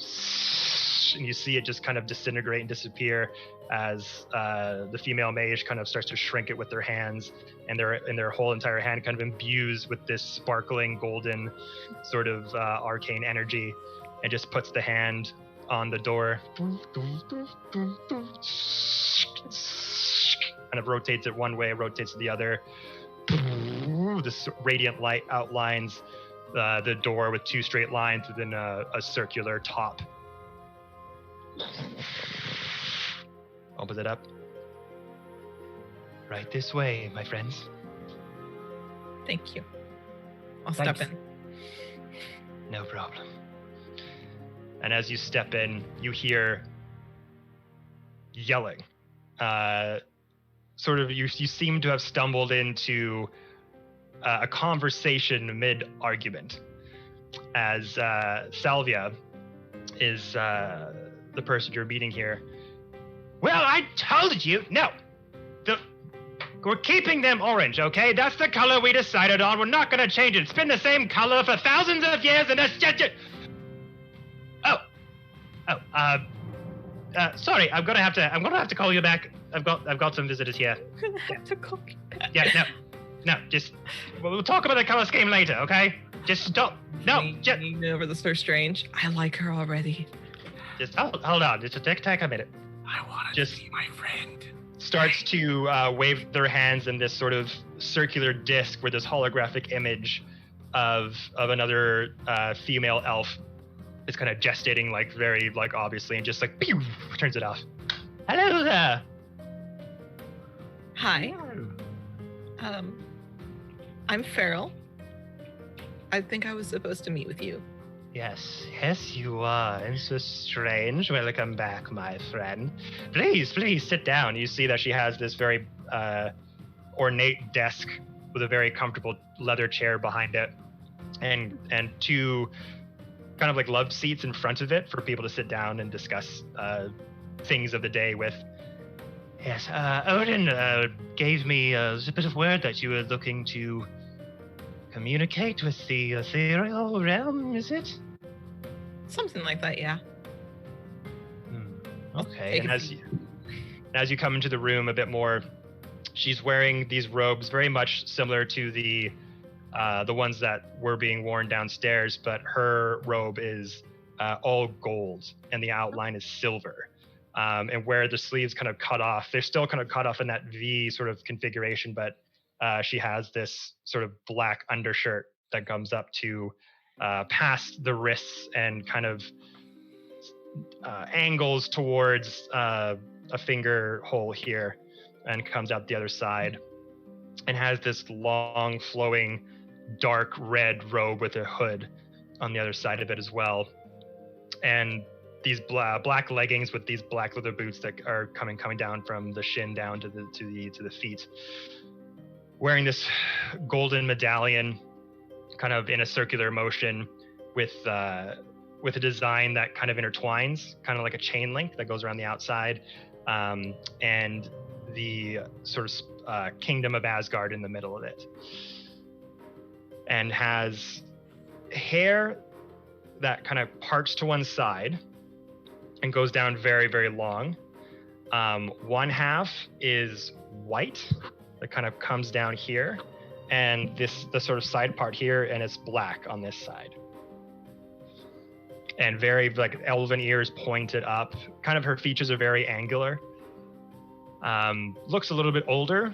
Not a spring chicken by any means. A bit weathered, but addresses you. So, going into the ethereal plane is a bit of a tricky tactic, even for us up here.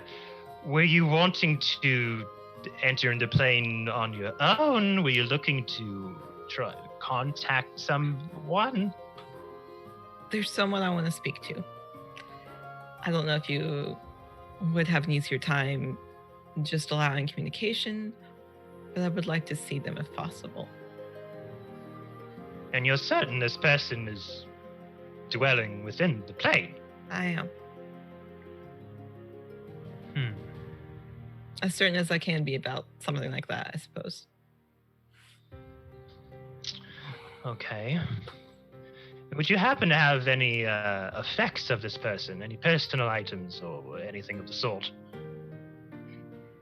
She'll smile a little bit and reach down into her bag and pull out a necklace with a star on it.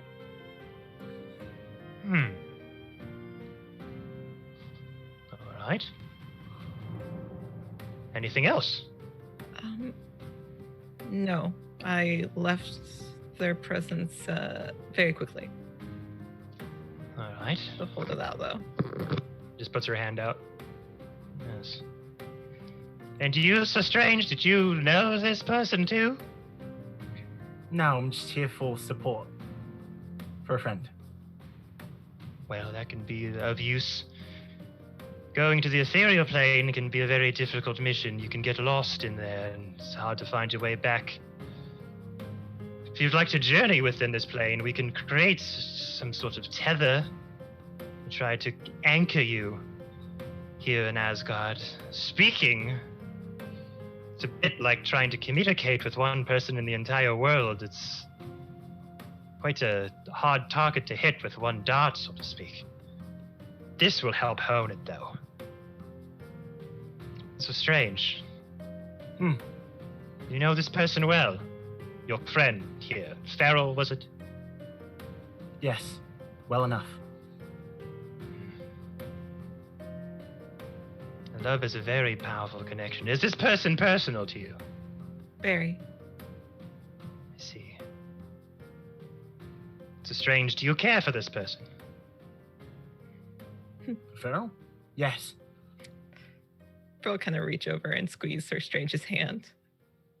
A little bit of nerves, a little bit of thank you. If there's anything I can do to help, I would do it. No questions asked. Because I know she'd do the same. Yes. It's one minute, and kind of puts down the necklace, kind of shuffles over. You kind of in this room, kind of like a dean's office. There's various sort of portraits around, various objects on pedestals in the room. A giant window overlooking the grounds of the academy. And there's a few spires that have cloths over them.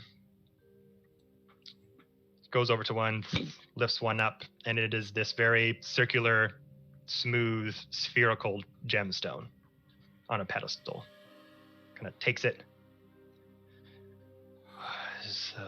Oh, wait, this is the right one, right? Oh, yeah. Kind of comes over. We're going to need some help pinpointing your friend here. It's a wide open ocean in the ethereal plane. This item will help very significantly as the necklace just seemingly starts to levitate from the desk and kind of just comes over the shoulder and starts to just hang there. If there's a person you are seeking, one filled with love and connection to you, well, so strange you can help to amplify this connection, somewhat of a homing beacon for her. I'll do what I can. Thank you, Sir Strange. No worries. All right. And I give the single, so strange. Gonna need you. I need you to perform an act of great kindness. Seemingly, this ritual is going to test what you just spoke of, your admiration for Farrell. You're going to have to perform some sort of act that would back this up, and that power from the arcane nature will help to hone in on the person she is trying to connect with. Understood. All right. Let's give it a shot, shall we? Suddenly this blind just shuts on the window. Suddenly you're kind of in darkness, as any sort of wall sconces or lanterns that were coming to kind of keep this place lit up just suddenly. And you just see various candles along the shelf just sort of appear, and fire goes. There's light all around you. The candles kind of lift and start to come around you in a circular motion. She's grabbing this spherical orb, closing the eyes.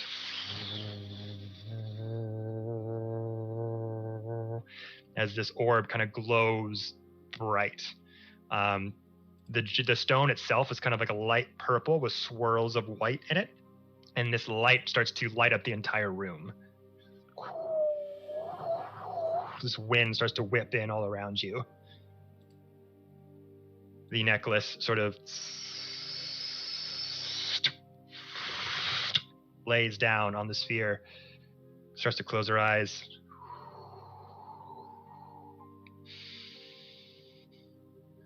What is the name of this person you're seeking? Freya.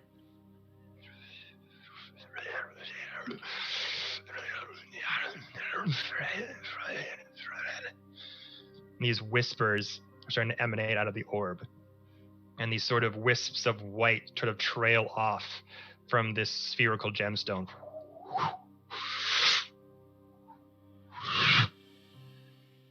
I'm having a hard time locating her.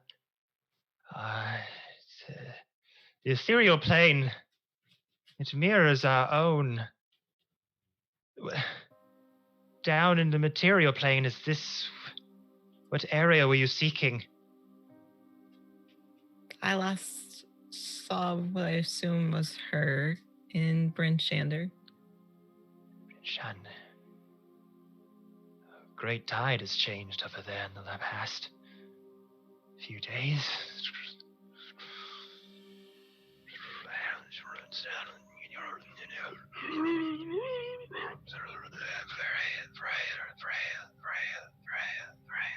You just hear these whispers of Freya coming, emitting from the orb. I'm getting a brief sense. I see footprints. I see what you call a casino. Giant crater in the bottom. Lots of death. Sadness.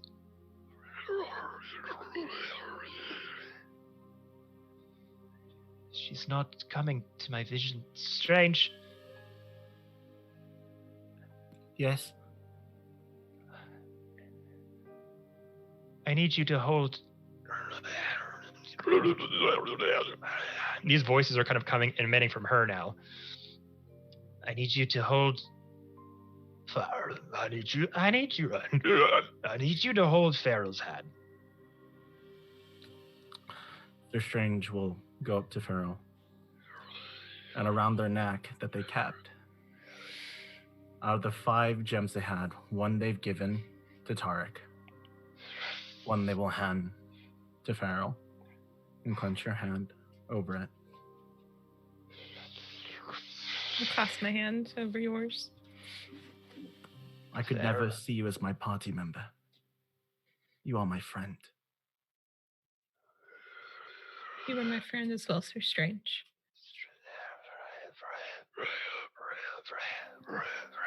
Farrell touched the orb.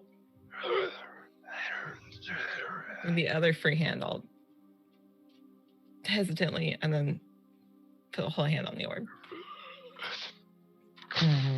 You touch it, and this rush of energy comes up through your hand and your arm. Goosebumps fill your entire skin as this radiant energy starts to cover you in this white light. And your hair starts to float in this sort of varying slow motion. Anything that you're wearing as chains or any sort of jewelry also starts to float up as well.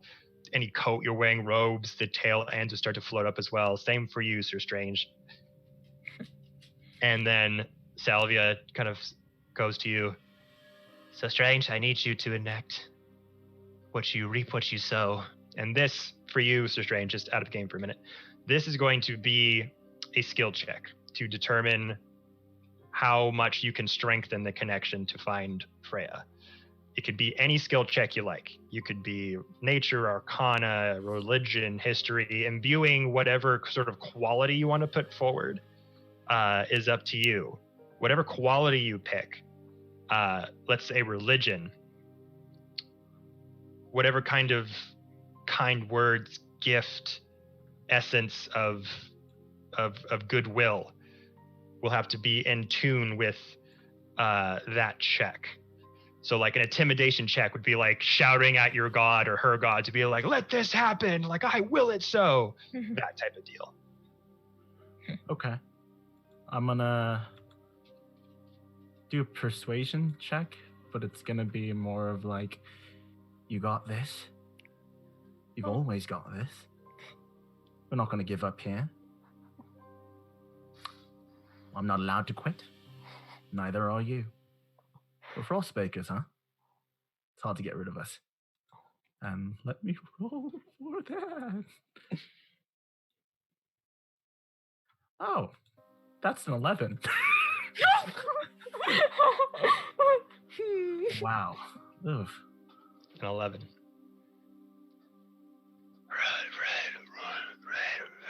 I'm seeing wet footprints. Yeah, that sounds right.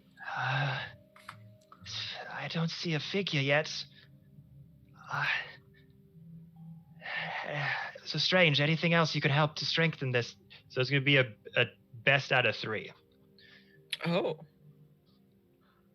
Okay. Sir Strange is repeating the words again. I'm going to do persuasion again.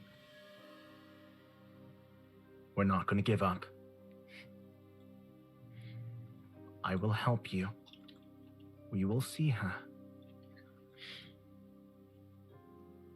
A 20. Okay.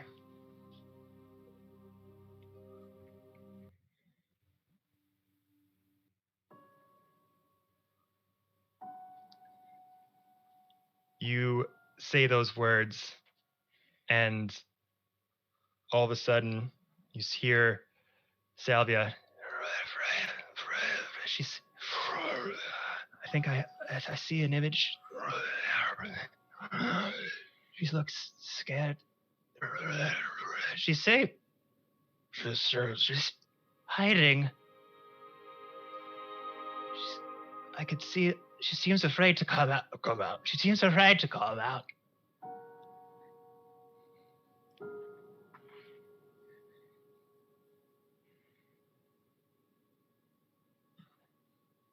Farrell,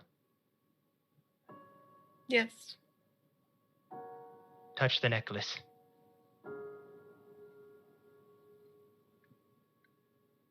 I'll do so. You go and touch the necklace. And Sir Strange, as you're looking over at Freya, she kind of at Farrell, she hesitantly kind of goes for the necklace on the orb. You touch it, and suddenly your whole radiance shines brighter than anything else in the room. Your eyes, this white light suddenly shoots out of the eyes. It's a bit unnerving for a while, Strange. You're kind of like a little bit worried as Salvia kind of looks at you and goes, She'll be just fine. I've got her. No worries. And as this happens, suddenly, Farrell, you are no longer in the top of the spire. You suddenly feet land on a solid floor. And you look up and you're back in the casino. But the air around you is like grayscale, like there's wisps of white and gray kind of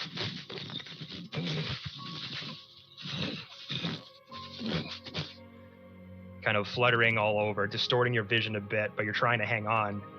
It's kind of like you're in elevated mountain range. Like the air is kind of hard to breathe a little bit, but you're tethered and you're good. And you can just see off sort of where that massive crater in the ground was, where that ice worm came out of. I know I said massive again. Around the corner, you can just see 2 hands kind of grasping on the corner of one of the casino game structures.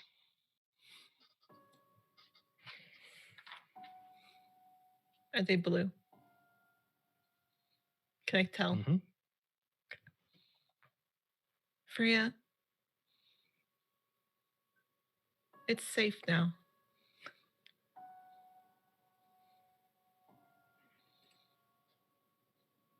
And you say those words, and you see a horn kind of poke out from the corner.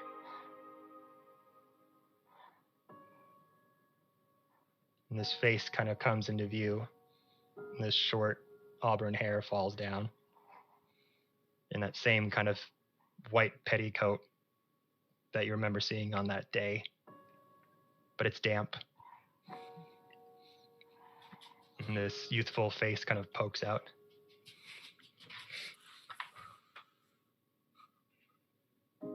Is it really you? I need you to do the one thing for me.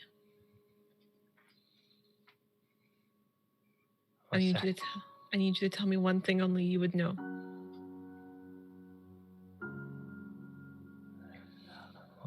One thing? One thing. I just need to make sure it's you.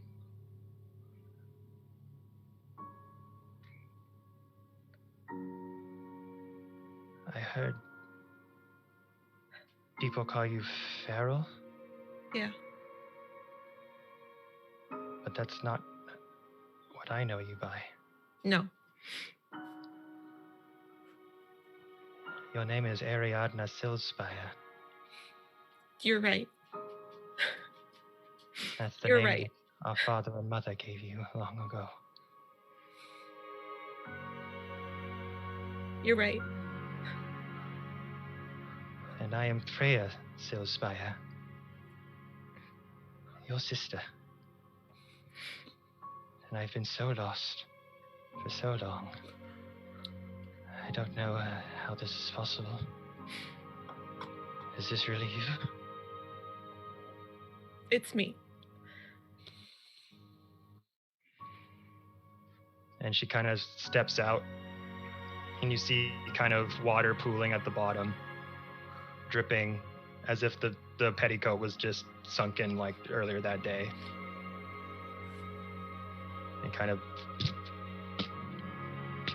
steps start coming towards you. She'll put her arms out.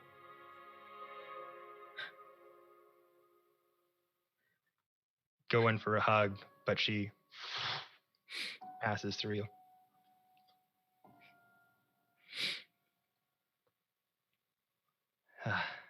Sorry. I got ahead of myself. That's okay. You get used to it after a while. Have you been here the whole time?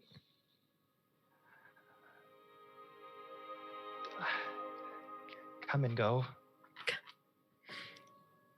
Sometimes I'm here, sometimes I'm somewhere else.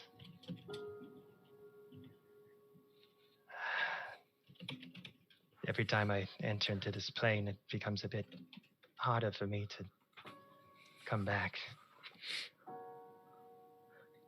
I don't mind it. It's a little bit lonely sometimes, but it's quiet. Why didn't you move on? I don't know.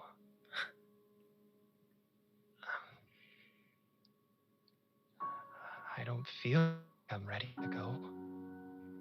I've been trying to find you this whole time.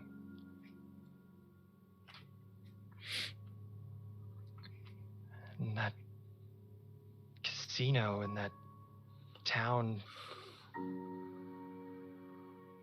There were glimpses, times where I was able to follow you behind, but never, forever reaching, but never able to make contact. Yeah.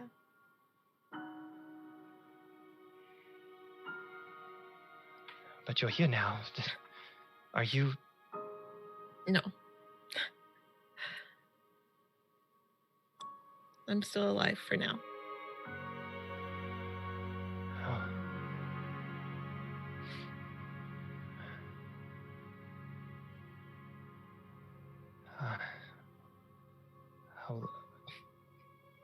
You're much older than I thought you'd be. I'm a lot older than I thought I would be too.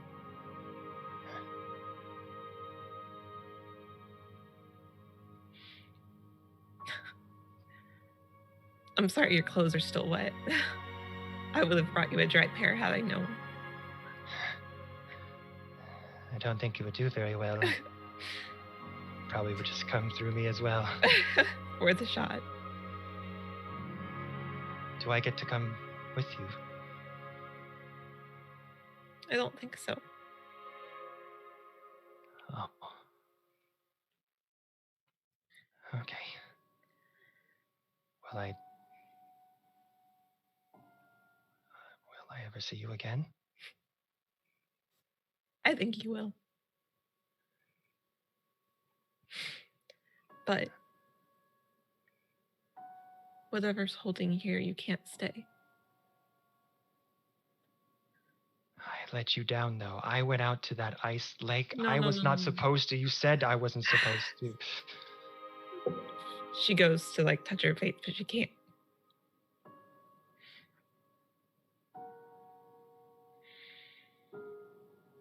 Are you blaming yourself? Is that why you're still here? I don't know. She just looks kind of confused. And you kind of get the sense that, like, she's that same girl that went onto that lake that day. She doesn't really, you get the sense that she's not, doesn't really know why she's here. She's just existing.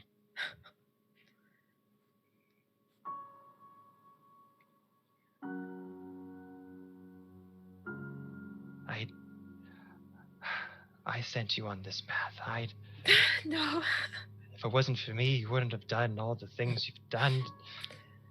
No, it's not your fault. My choices are my own. Good or bad.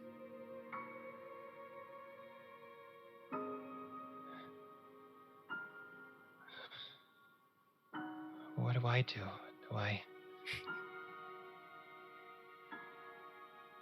Should I stay here? Will you come back? Should I move on? Yeah. I think you'll be better off not hiding out. Especially not here, looking around the weird alternate casino. I think there's something much better for you on the other side.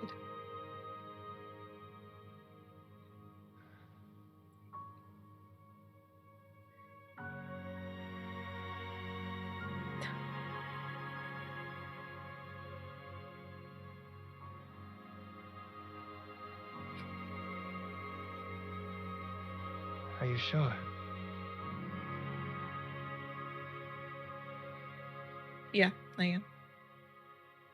You can't stay here.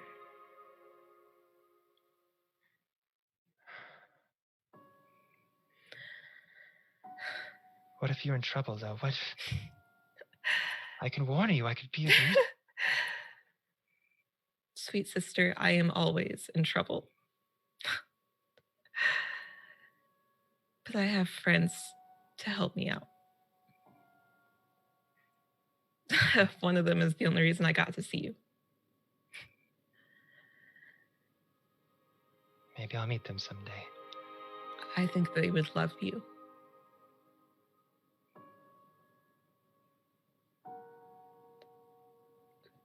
But you need to move on. I'll tell you what. Move on. And the next time I go home and see Mom and Dad, I'll give them a message for you.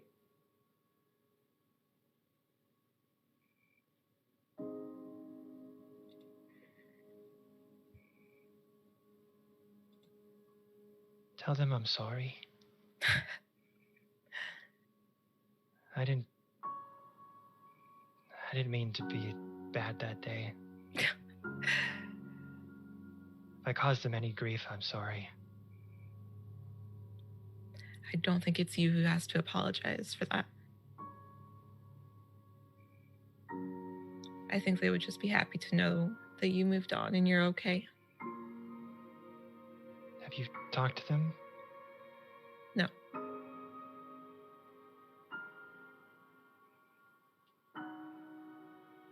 Have you seen them? Can you have seen them? No. Just been able to, from time to time,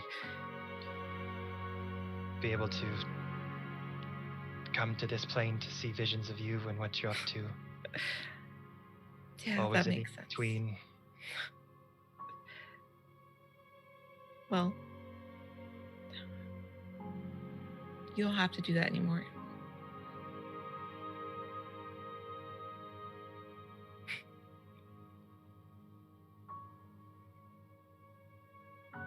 Plus, I think it'll be a lot less wet where you're going.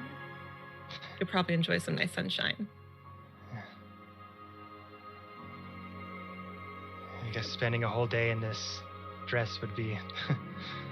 could use something else.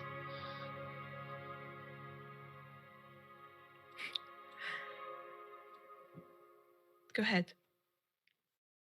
And I'll tell Mom and Dad the next time that I see them that you're okay.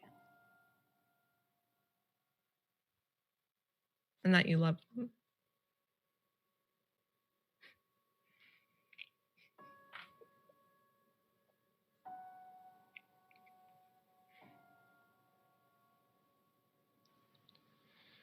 Okay. And tell whoever is waiting on the other side for you that they better treat you well. I don't want to have to hunt down any gods in the afterlife.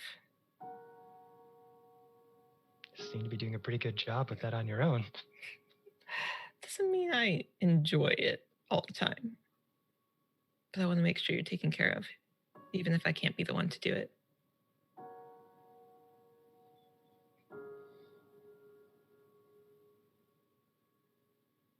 Now go on.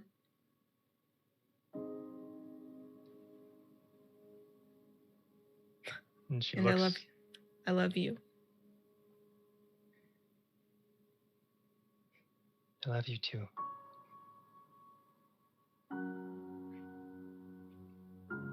Tell your friends thank you. From me for keeping you safe. Thanks for Strange for allowing this to happen. I will. Seems like a nice guy. They are wonderful. I'm sure they are. Now go on. I'll see you soon. Looks behind, and that sort of hole in the floor where the ice worm had come on kind of looks behind, and this radiant glow starts to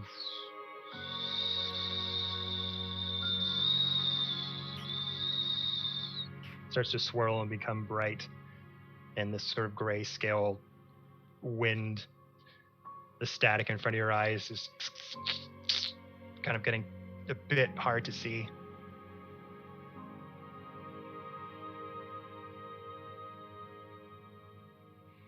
Starts to turn around. Sort of the pattering of the wetness of her feet kind of hitting the floor.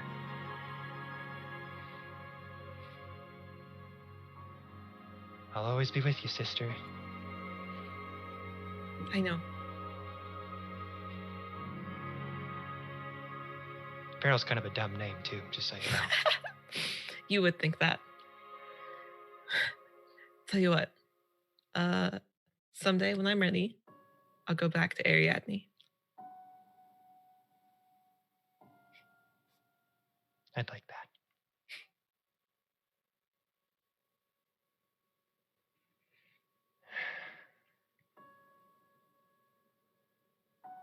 And she kind of starts to bend down and kind of get her legs over to the edge of the crater.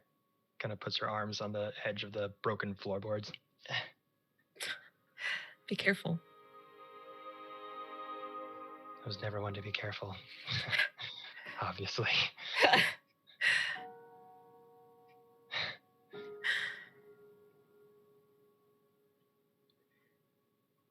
Keep shining bright, sis. You too.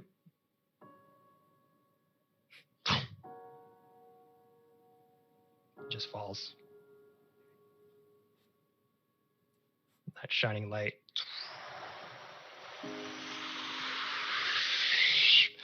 becomes bright white as your vision just becomes solid white, and then you're suddenly back in the study.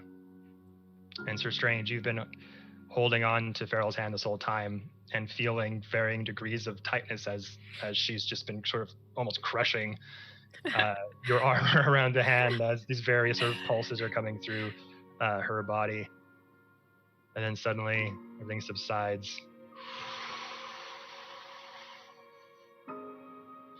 The candles around you go out.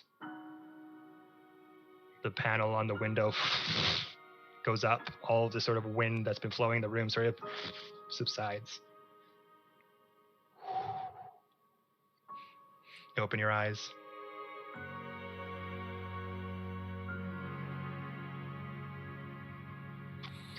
It was successful, I take it? She says nothing. She just nods.